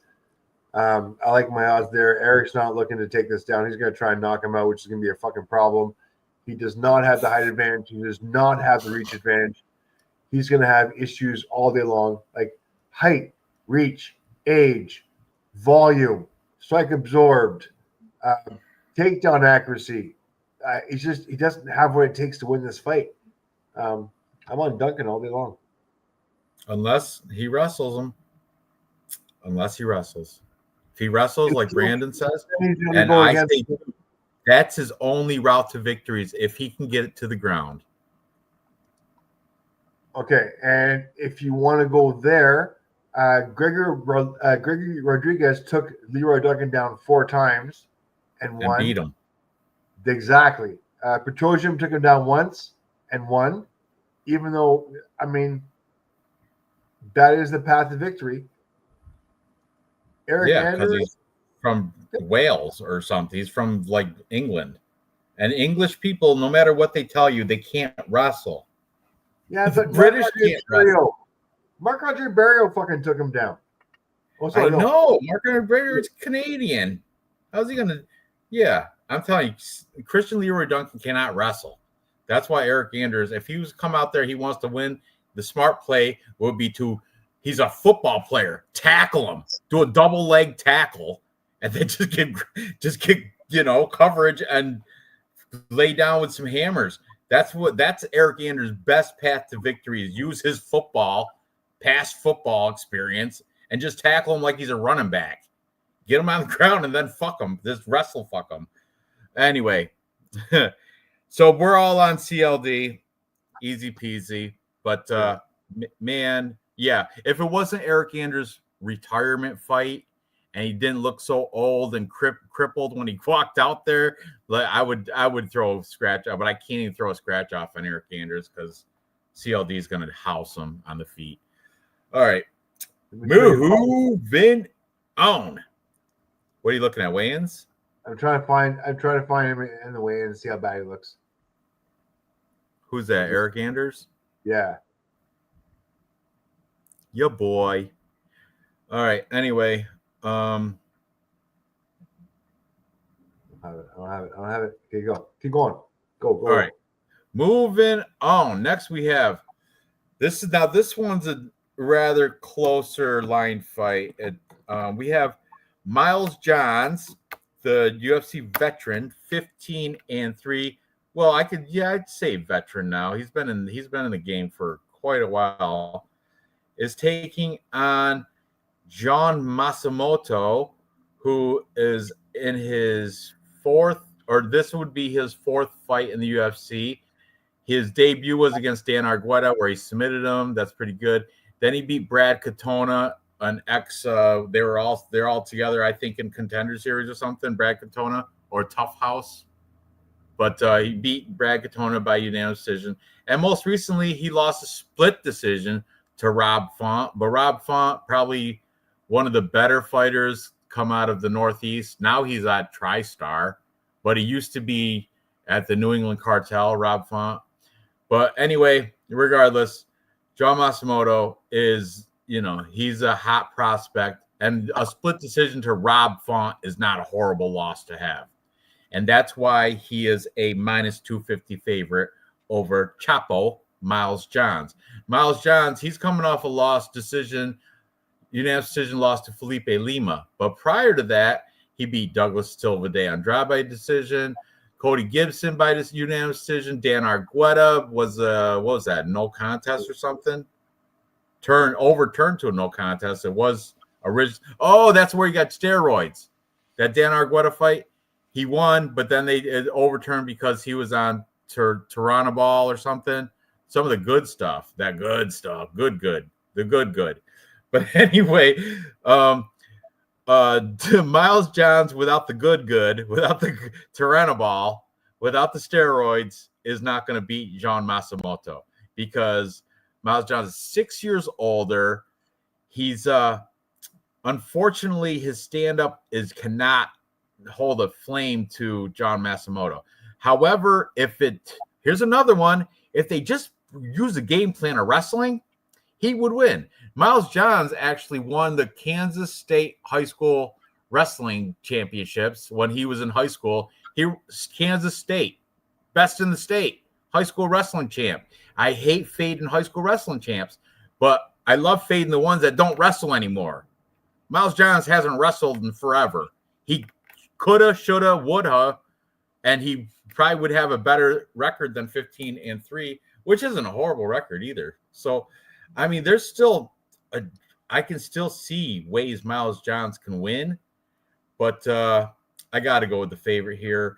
He's younger. He's going to be more athletic. He's going to be faster. He's going to have much more volume than Miles Johns. And if it does, I think if Miles Johns does do like a desperate takedown, I think John Masamoto, being a Brazilian, probably black belt, can either catch him, snap up a guillotine or something, or he can just sprawl and work his way back up so he can strike some more. So I think John Masamoto, I'm not, I'm willing to put him in a parlay as well, but I'm not counting Miles Johns off.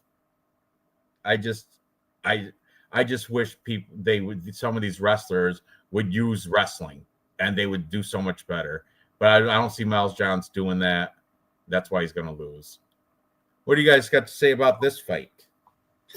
I always kind of wondered why Johns doesn't use wrestling more. He kind of relies on his right hand. His game is like his wrestling. He tries to use it like Calvin Cater, where they're not really offensive wrestlers, but they're more like going to use their wrestling to stay standing, and that's how they go ahead and go about their game. But you said it, yeah. He was Miles Johns was definitely a high school wrestling champ, and he went on to get a full ride to some college. It wasn't D1. He did a D2, I think D2 college, but then he quit college to become a MMA fighter. You're skipping over something very important. What?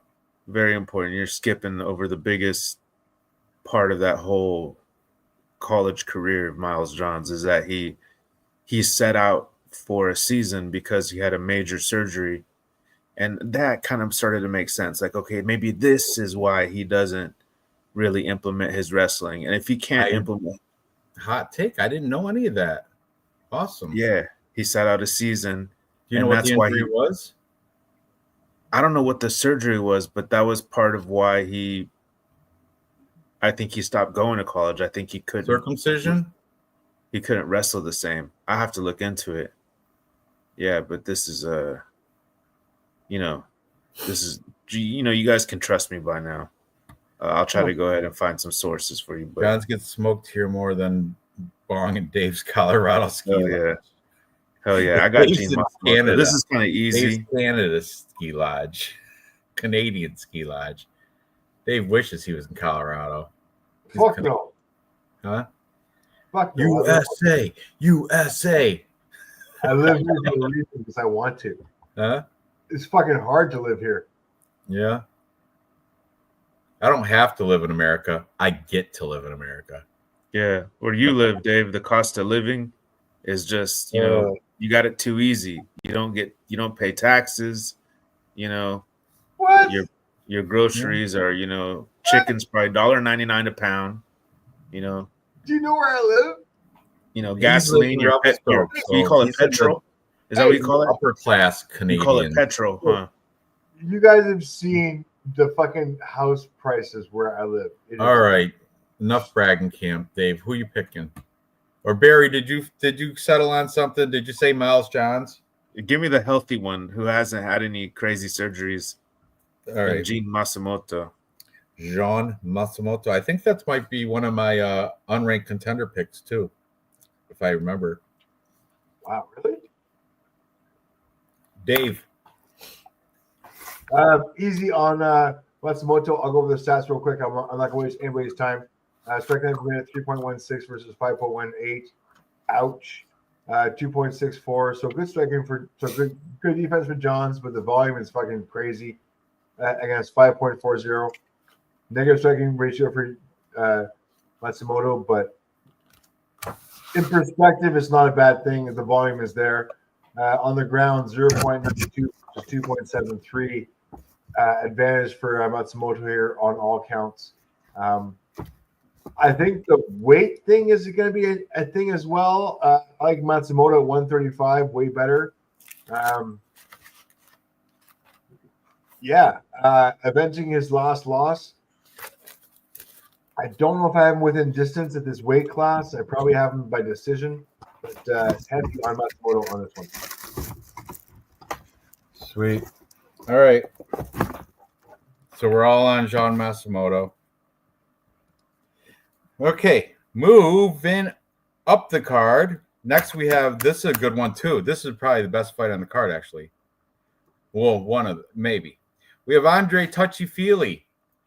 He's plus 200, 2-1 underdog, taking on C-Rod, Christian Rodriguez. Christian Rodriguez minus 245. Now, this one is a touchy-feely spot because I know he's got double-digit losses, 24-12. But however, C-Rod's more of like a he's a, what do they call him? Like he's not a gatekeeper, but he fraud checks all the prospects. Like if you look at the people, he's always fighting all these young up and coming fighters and beating them. Austin Bashy, okay, Isaac Dalgarian, Cameron Saman, Raul Rosas. These guys are all like, I think these might be debut, or first, second fight in the UFC, shit like that. They're all super young. But when he fights the guys that have been around a little bit, like Jonathan Pierce, there's a loss. Okay, then he beat Josh Williams, Raul Rosas, and that was Raul Rosas when he was like 18.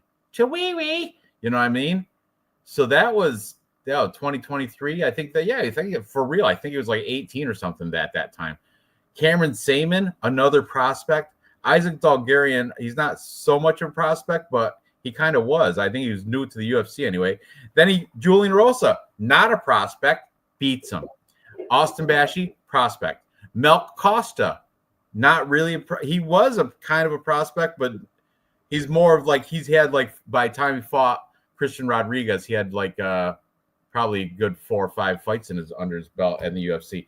So Melk's good. Melk Costa, I don't care about his splotchiness. He's good.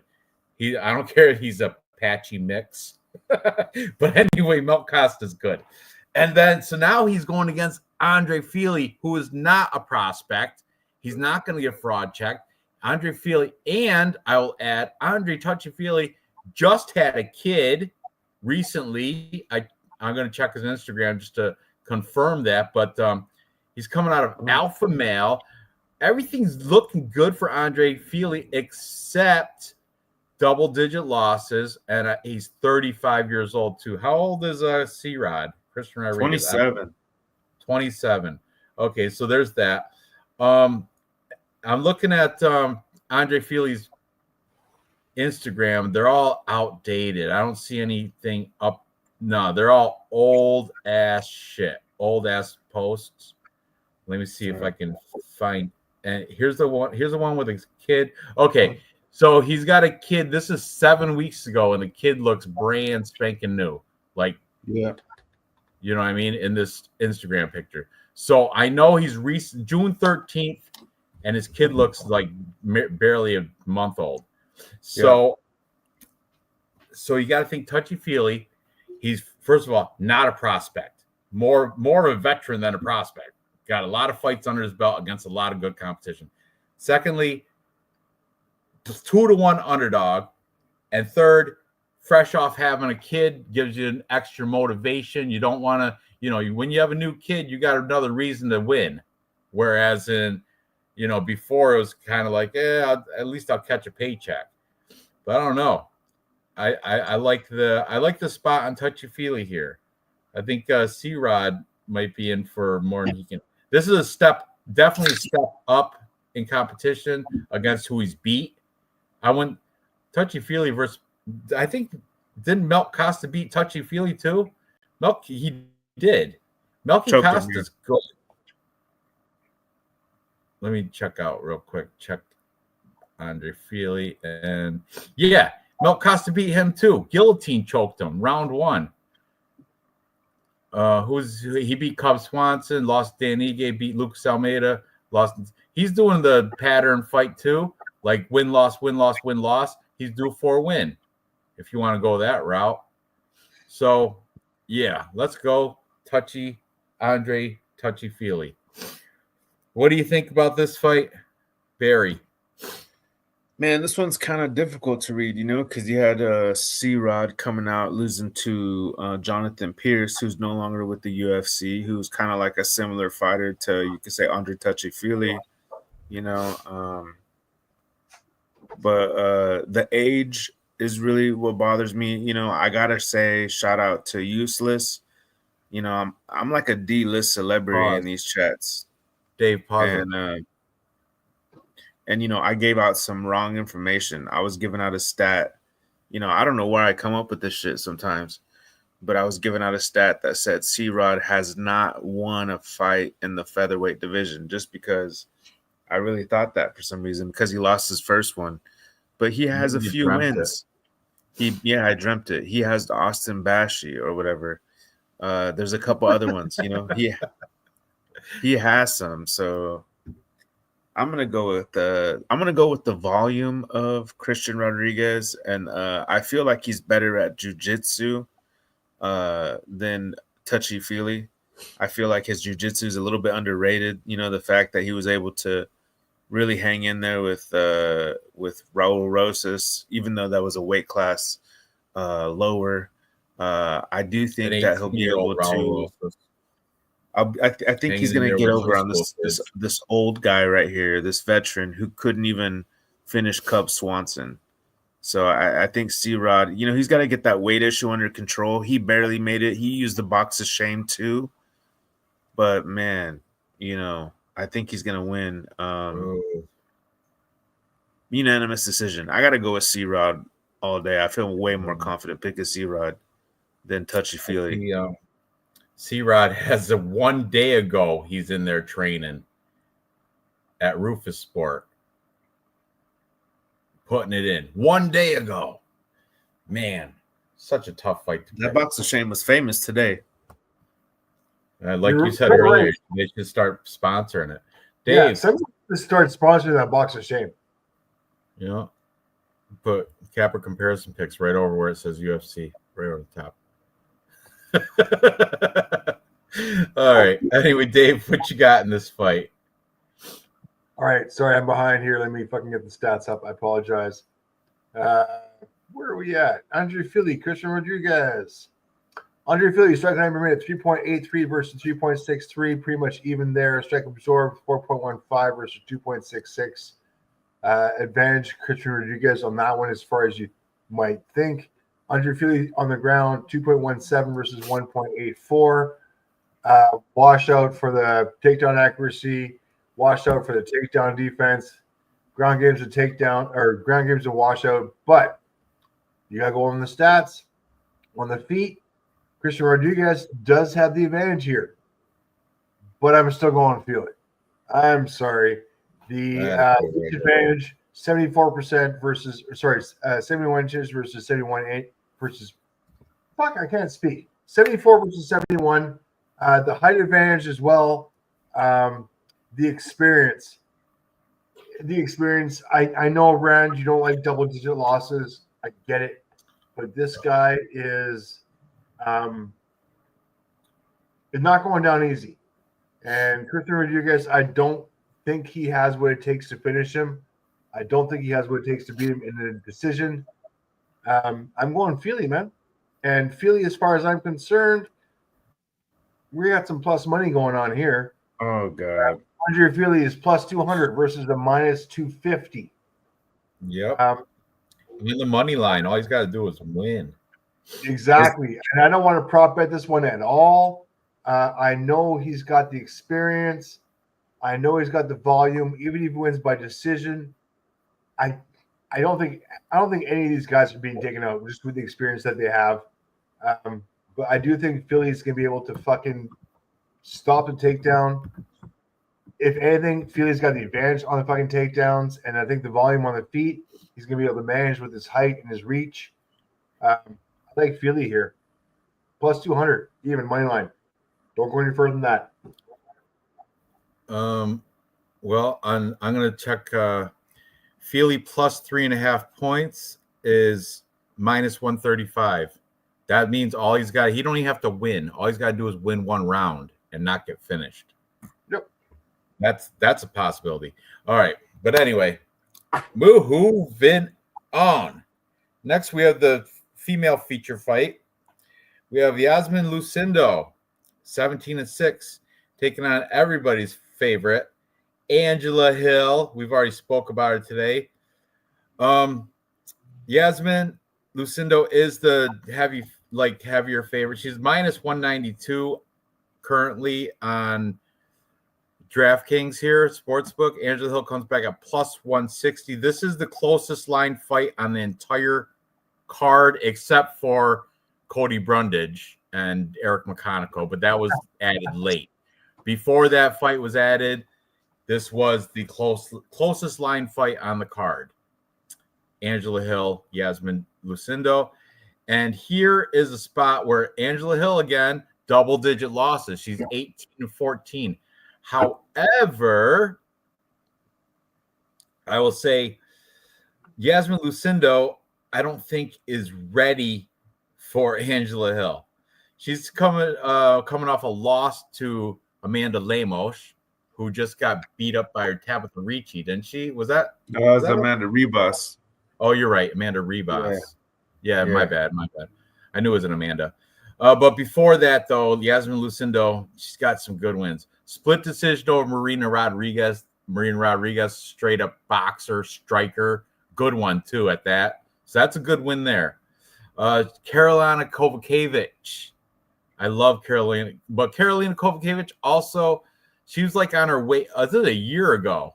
And Karolina Kovacevic was kind of like on her way out.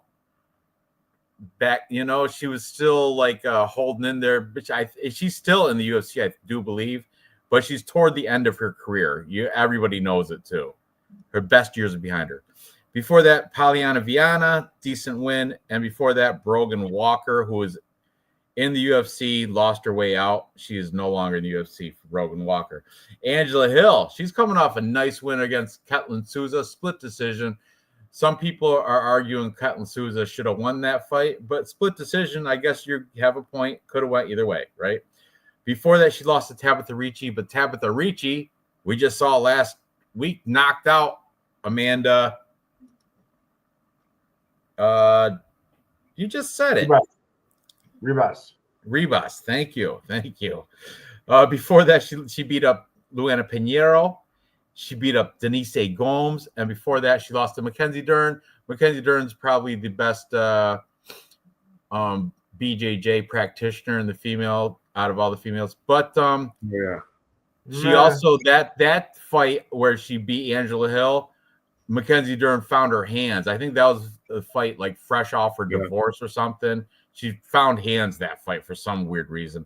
But the only thing that's big, holding up a big flag here is Angela Hill's 40. And Yasmin Lucindo's 23. That's a big, what's that? 17-year age gap. That's huge. But does sweet ass Angela Hill overkill over the hill Angela Hill that she's still got enough in her to beat this.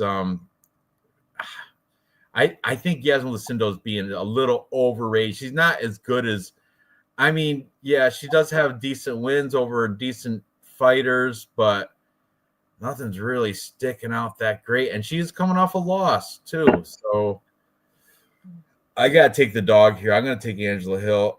I don't like taking double-digit losing fights, but we're doing a couple times tonight, by the way. Huh? We're doing a couple times tonight. I know. I'm going against everything I believe in, but I don't know. I'm feeling it. It's a case by case situation. I think this one, Angela Hill, is going to beat this girl. So I'm taking Angela Hill. Let's go, Angie. So Barry, what are you thinking?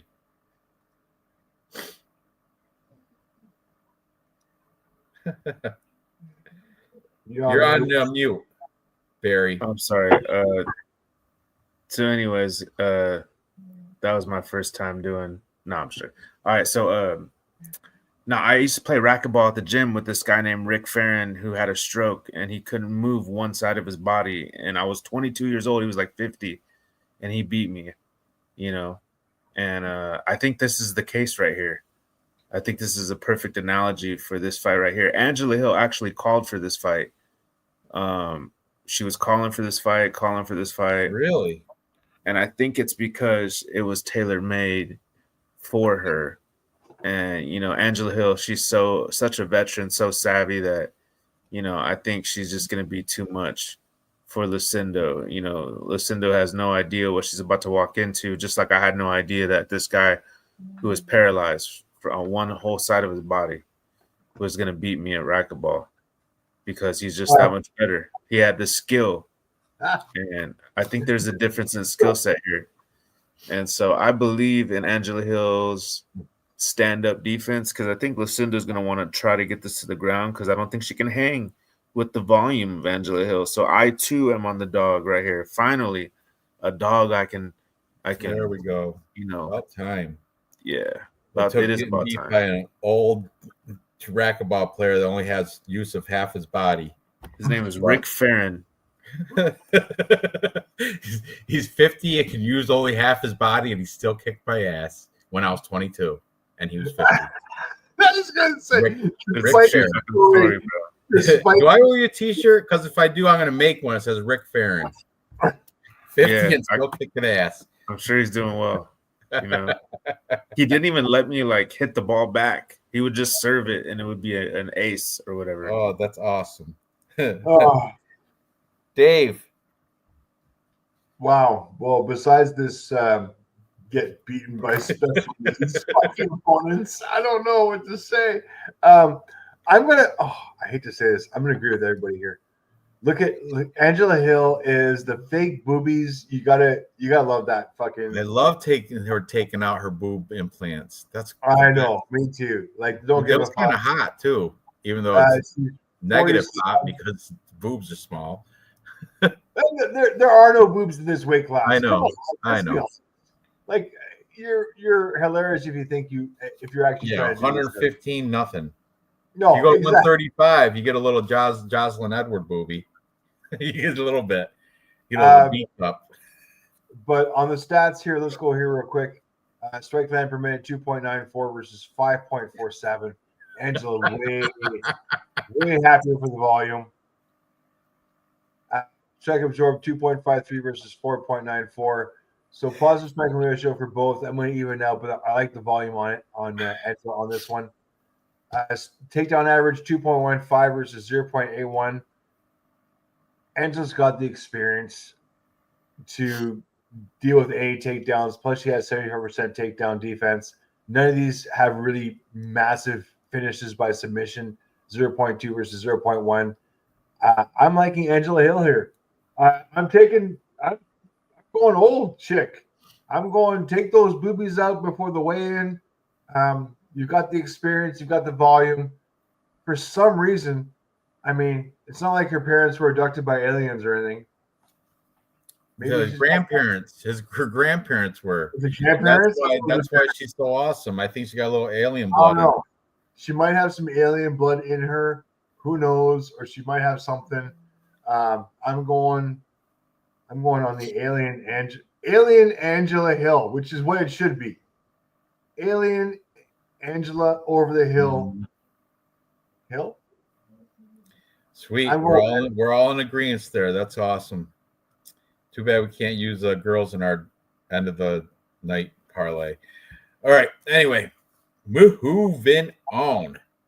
Next, we have the co-main event at bantamweight. We have Steve Erceg, 12-4. Remember, he was supposed to fight Park last week or this week, but Park fought Tatsuya Taira on short notice and got his ass kicked. But anyway, Steve Erceg, 12-4 is a minus 575. Blech, blech, disgusting. And he's taking on short notice Ode Osborne. Ode Osborne comes in here short notice. Thank you, Ode, for filling in. But that's why he comes in at plus 425 for Ode. But unfortunately, Steve Erceg is going to probably have his way with Ode Osborne. But for the sake of the show, we're going to try to find a spot. Let's look into the little Ode. Let's see if this Jamaican sensation can give us a little bit of hope that maybe he can be an underdog choice. I don't think he's going to be, but yeah. Okay, he's coming off a win over Louis Garul. Who the fuck is that guy? He got performance of the night, though. Louis Garul. What, did I miss this one? Who is this guy? Nobody. 10-1. Nobody. Who? Honestly, nobody. Oh, he's got somebody. He's fighting Jesus Aguilar in September. But you're right. Before Ode Osborne, he was garbage, beating garbage. You're right. He is definitely nobody with it. That's Contender Series. That's where he came out of.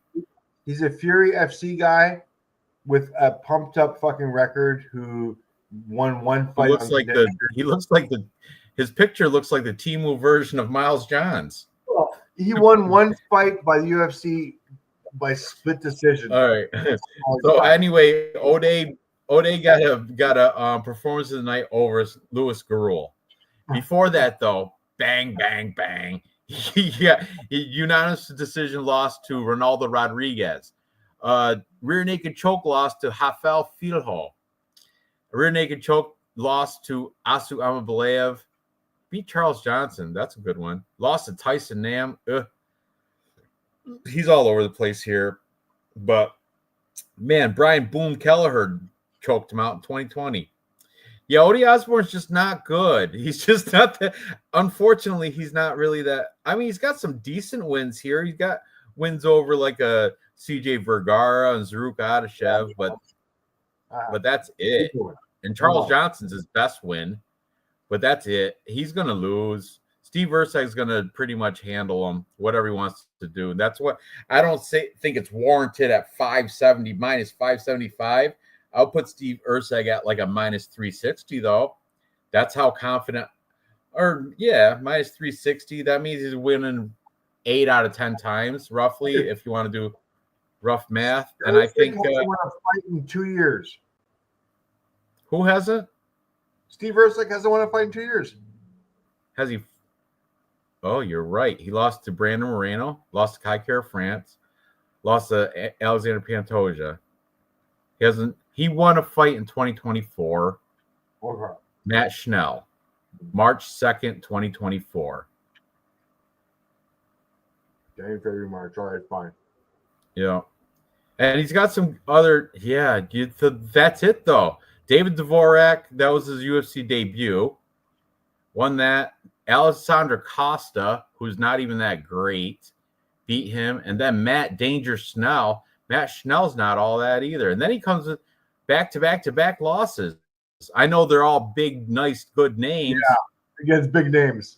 That's some big names. Well, Brandon Moreno and Alexander Pantoja, Kai Kara France, they're decent names, you know. I'm just saying, but you're right. It's not like it's warranted that. Whew, now you got me second thinking this, but I'm sticking with Urseg as my pick. He should be able to get through Odie Osborne, I would imagine. But man, if it was somebody different than Odie Osborne, I might have to go the other route. If it was Hyung Sung Park, I think Hyung Sung Park, I think I might have picked him. I don't know. What are you thinking, Barry? This is a tough one for me, man. And just for the fact that I'm saying that, it makes me want to take O'Day, but I'm not a fan of O'Day. I had O'Day for some reason when he fought Manel Kape, and he was doing good that first round. And I feel like that's the guy that lasted the whole fight, and that's why he beat Charles Johnson. Now, if that version who fought Charles Johnson comes out, he definitely has a chance right here. From what I can remember, Urseg has some he's been into grappling and jiu-jitsu since, he was really small. And I know that O'Day has some finishes by sub. I'm just going to go with Urseg on my Tapology pick. I don't know how I would play this. I mean, if I were to try to put any money down, maybe I would try to just bet the O'Day side straight up since, Urseg beat Alessandra Costa. I mean, Matt Schnell, David Dvorak. I remember when they were going to say that Steve Urseg was going to fight for the championship belt. And I thought, dude, that's so suspicious. Who the fuck is this guy? Why? Whose dick did he suck? Because I never even, he just came out of nowhere, and he kind of has been fraud checked for the upper part of the division. So maybe this is why he's fighting O'Day, because, it's a step down in competition. It's maybe to gauge where he's at because, according to where the UFC has been placing him in fights, he should, on paper, run through O'Day. So, I don't know. I'm really picking Steve Urseg because of his skill set. Everybody knows his background. He's been grappling, right, since a super young age. So, let me take Urseg. Man, now I'm looking at Odie Osborne's Instagram. He is super active on Instagram. I'm still scrolling, and he's had so many posts in the past 4 or 5 days, and it's still. He's a teacher. That's what they're supposed to do. Is he a teacher? Yeah, that's what he does. I think he teaches for a day job, like math or some stupid shit like that. I don't know. One day ago, he was with that Black Cobra guy, the Black Cobra. You know who I'm talking about? The big black guy with the dreads. That he's a big boxing coach. Yeah, DC Black. Oh, yeah, I know what you're talking about.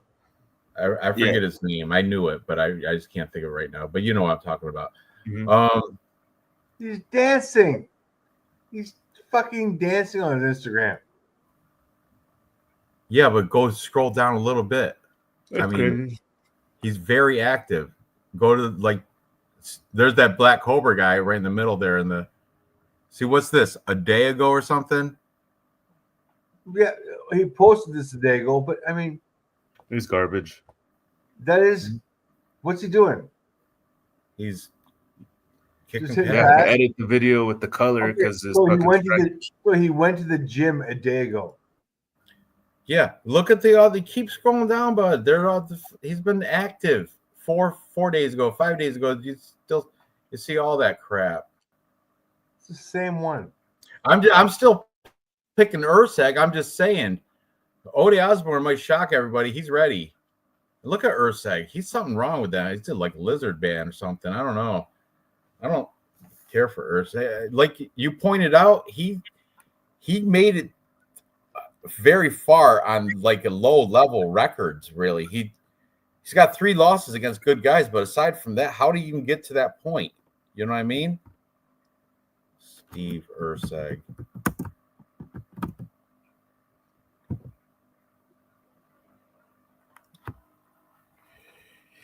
His Instagram. Okay, he's got 4 days ago. Wilkes Martial Arts and Fitness. He's there. He's doing some training. Oh, doing some sweeps. That's nice.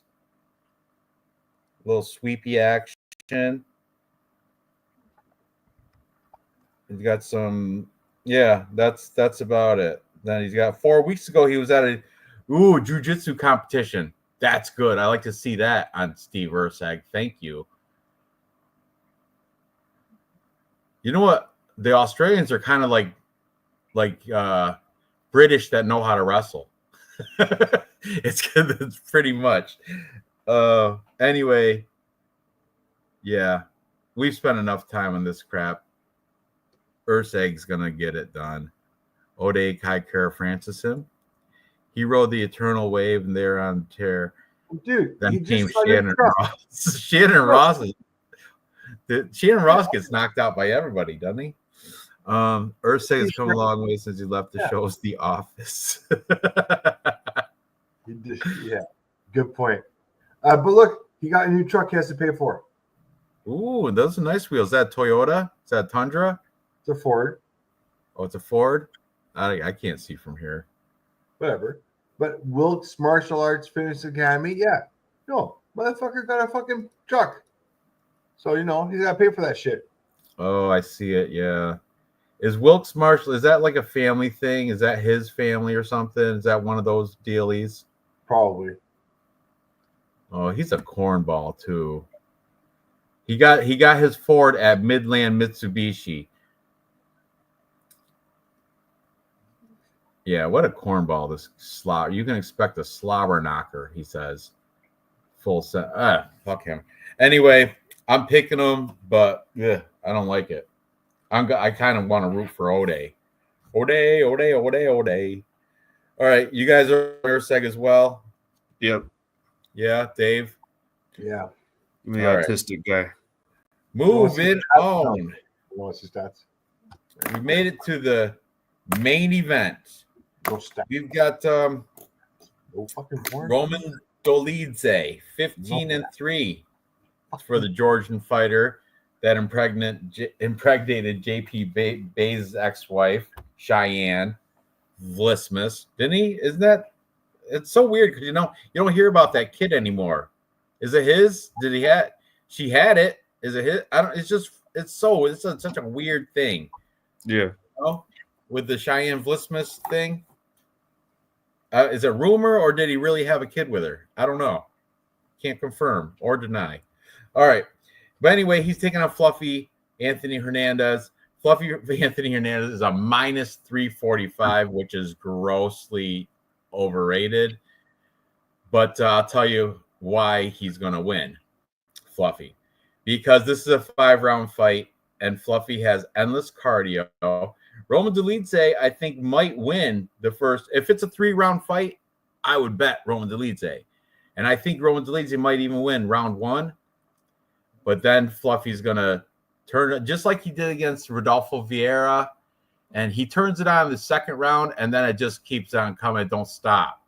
He's got that forward pressure that nobody can deal with because it's wrestler pressure. It's not striking pressure so much.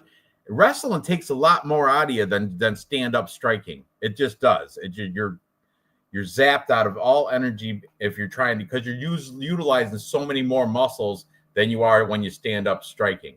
You know what I mean? You're going against force and everything. It's just a lot more exerted. And Anthony Hernandez weaponizes his cardio to make you waste yours. And that's why Roman Dolidze might have a great first round. He might get a couple sweeps, might even get some top control. He'll look great. But he's not gonna finish Anthony Hernandez. And when it gets to the later championship rounds, after round 2 and 3, it's all Anthony Hernandez. And I think Anthony Hernandez is probably gonna get himself a good decision, a unanimous decision victory. Roman Dolidze might win 1 round, but that's about it. And I don't think anybody's getting finished here because both these guys are durable. I will add Roman Dolidze is 37, wrong side of 35. Anthony Hernandez, 31, the right side of 35. That's another reason to take Anthony Hernandez. Also, he's just on a roll. What's his streak right now? I'm going to count it real quick. 1, 2, 3, 4, 5, 6, 7, Yeah, he hasn't lost since Kevin Holland back in 2020. He's beat 1, 2, 3, 4, 5, 6 people since that, and they're all good names: Brendan Allen, Michelle Pajeda, Roman Kopylov, Edmund Shahbazian, Marc-Andre Barrio, Josh Fremd, Rodolfo Vieira. All those are, you can ask, even a lot of casuals will know all those names I just mentioned. You know what I'm saying? If you're just a barely UFC fan, you know those names. You know what I mean? Whereas in our boy Roman Dolidze, his last fights, okay, he's coming off three nice wins against known names: Marvin Vettori, Kevin Holland, Anthony Smith. Before that, he lost to Nasruddin Imavov, but that's okay. A lot of people lose to that Russian sniper. He's great. Then he lost to Marvin Vettori, but he fought back and got that back. He beat Jack Hermanson. He's beating good guys too. Jack Hermanson's a good wrestler. He beat Phil Hawes, Kyle Dawkins, and then before it's like Loriana Starpoli, nothing great. But man, this is going to be a closely touted fight. If it was, like I said, if this was 3 rounds, I take a shot on Roman Dolidze. But a 5-round fight, I gotta give the edge to the cardio and durability of Anthony Hernandez to edge out the later rounds and get himself a unanimous decision. What do you guys think about this fight? I was on the fence, because the type of guy that Roman beats is like the guy like Anthony Hernandez. So, I know they're different fighters. Anthony Hernandez has that fucking grappling, but Roman Dolidze beat someone like Jack Hermanson, also someone who is known to grapple outside the UFC, a grappler. So Roman Dolidze, and Anthony Hernandez, has a couple blemishes. Like he has, he's been knocked out by Kevin Holland from a knee, and Dolidze has power. I mean, he's knocked out quite a few people, and I wanted to pick Dolidze, but the point that you made that was really good was the age and the 5-round fight, and I'm gonna go ahead and take Anthony Hernandez to somehow melt Dolidze. But I mean, it really wouldn't surprise me if Dolidze is able to take care of business, because Anthony Hernandez thrives in beating people like Marc Barrio, who's more of a striker. Roman Kopylov. I think Roman Dolidze, doesn't he have some type of grappling background?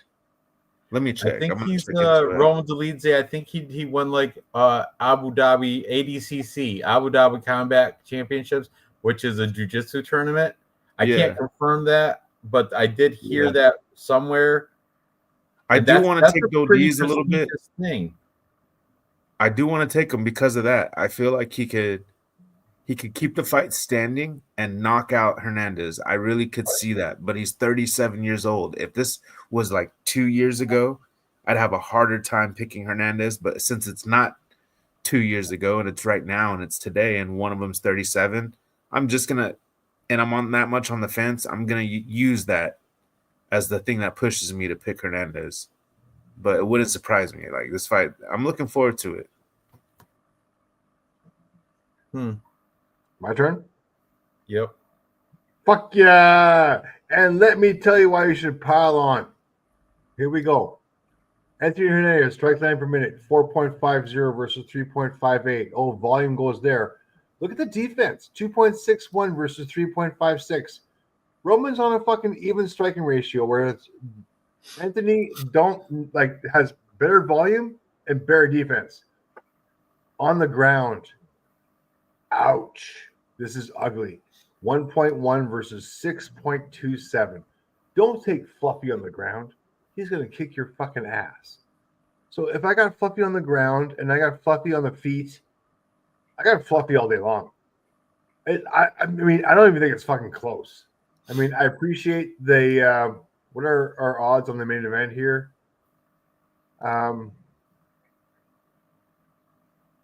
Man, plus 300 for Roman Dolidze and Anthony Hernandez, minus 400.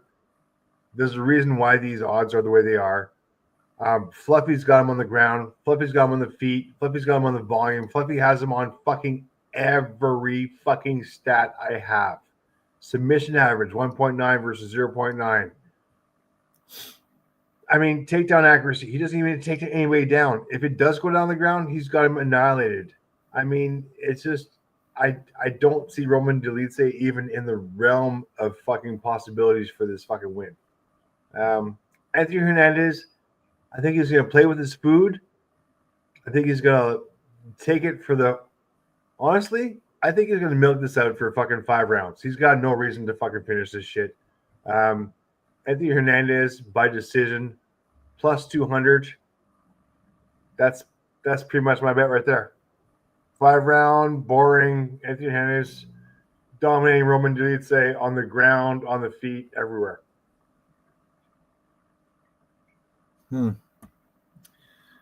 I'm with you.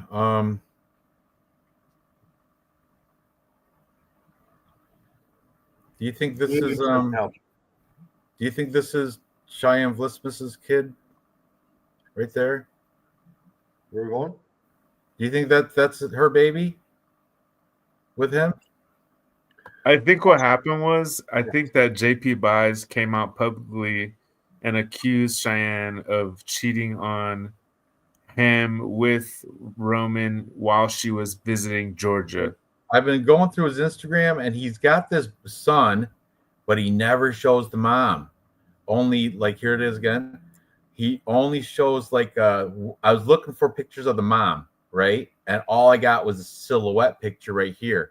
And that's a stock photo. That's not nobody. That's not him. So it's a fucking weird one. But there's no, like, pictures of the mom, but there's a bunch of pictures of that boy, and he looks kind of like Cheyenne. So I don't know. It's just interesting. There he is again. Yeah, I can see a little Cheyenne in there. But anyway, regardless, Fluffy's going to beat him up in the later rounds. So that's that. You guys ready to make our – oh, Barry, did you also take Anthony? Yeah, I took Anthony Hernandez, and I just wanted to give you guys a chance. You know, I don't want to be that kind of guy that, like, comes and takes everybody's money and gets up and leaves. I want you guys a chance. I want to give you guys a chance to win your T-shirts back. So if you guys want, I'll take C-Rod. You could take Andre Touchy-Feely. Well, yeah, you're going to take a minus 245 guy and act like you're doing us a favor. I feel generous. You know what I mean? I don't really give back much. Well, I'll let you take Eric Anders, and I'll take Christian Leroy Duncan if you want. Oh, what? I'll let you do that. I'll give you Eric You're Anders. A grifter. You're what we call a grifter around here. I will take Christian Leroy Duncan, Julius Walker, and Elijah Smith. All 3 of them against. All you gotta do is win one of those, and I'll give you a T-shirt. That's how silly you sound right now. But anyway, going back to we got to make a 3-leg, and we do have a couple plus money picks we all agree on. Not many. We got a couple of them. But starting from the get-go of the show, we're all on Eric McConaughey. Let's go, McConaughey. Yeah, he's plus 142. That's a possibility. He's possible. We're all on Gabby Fernandez, but we don't put girls in it.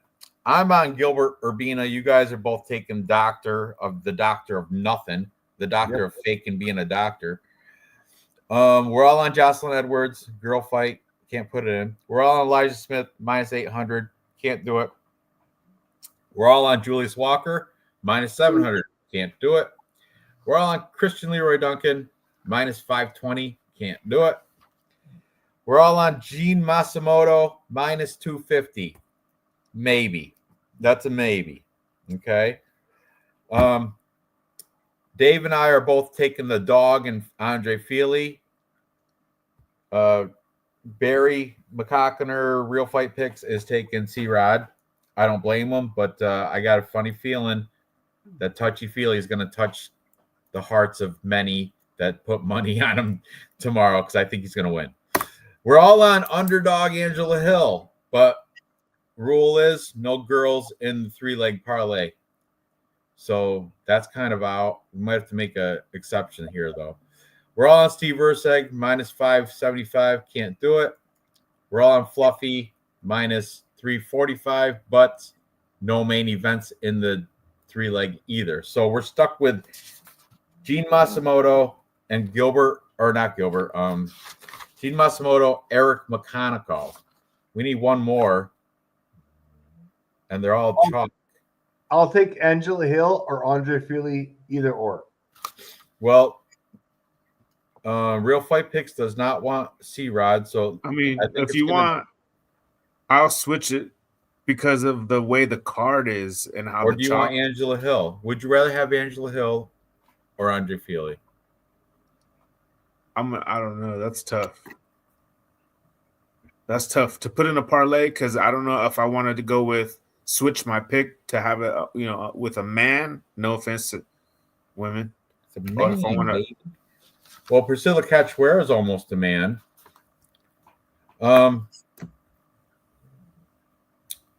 I would. Angela Hill needs boobs to be a woman.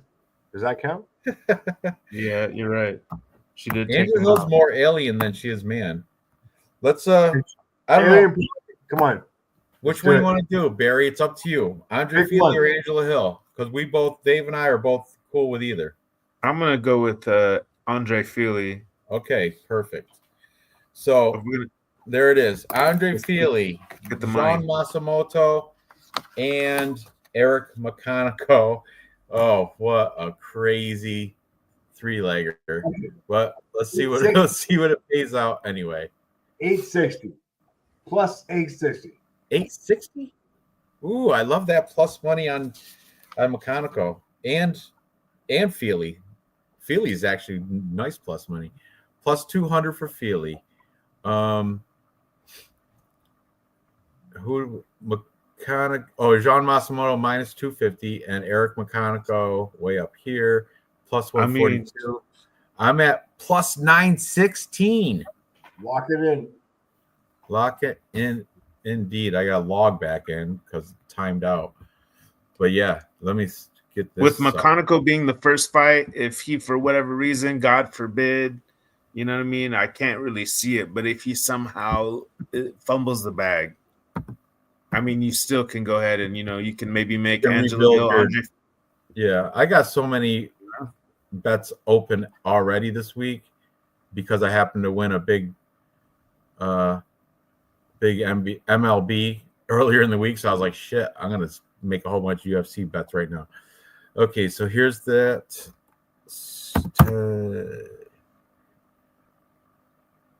Okay, do my bets. Here we are. Copy and paste. Plus money.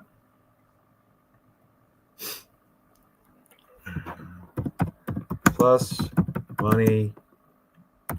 Junkie parlay.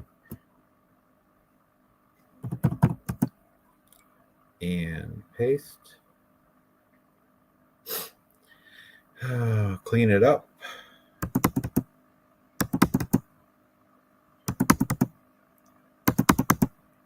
There we go.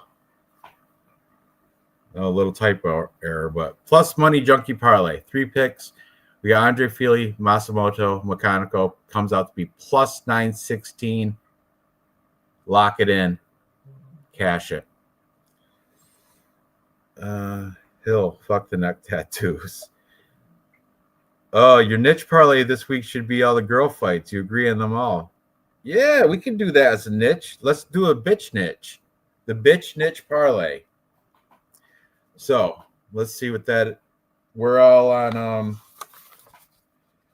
Gabby Hernandez minus 440, horrible chalk. Jocelyn Edwards minus 395, horrible chalk. And our plus money girl, Angela Hill, is plus 160.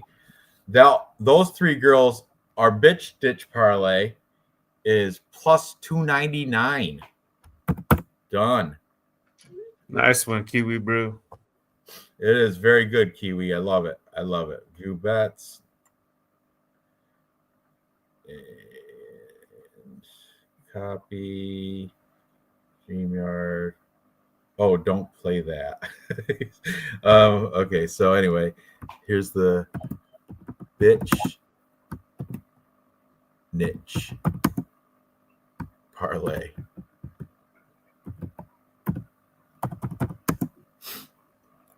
paste. Clean it up.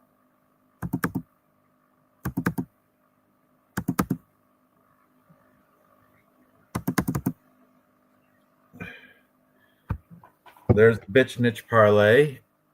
Bam. We got Gabriella, Josie, Angela. Plus 390 or plus 299. Triple your money.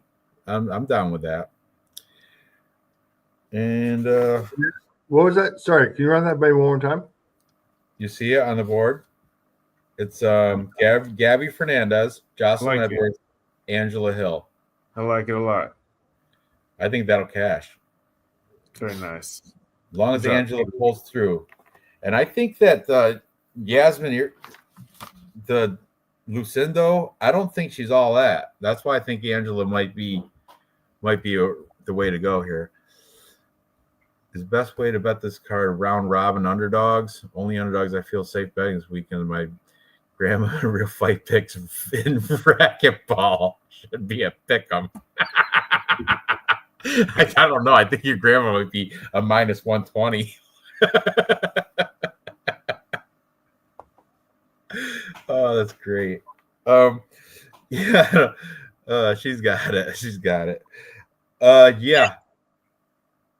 I don't. There's not enough underdogs to do a round robin. I wouldn't say. I mean, you could, but that's you're reaching. You're reaching for that. That's why I think the best deal would be.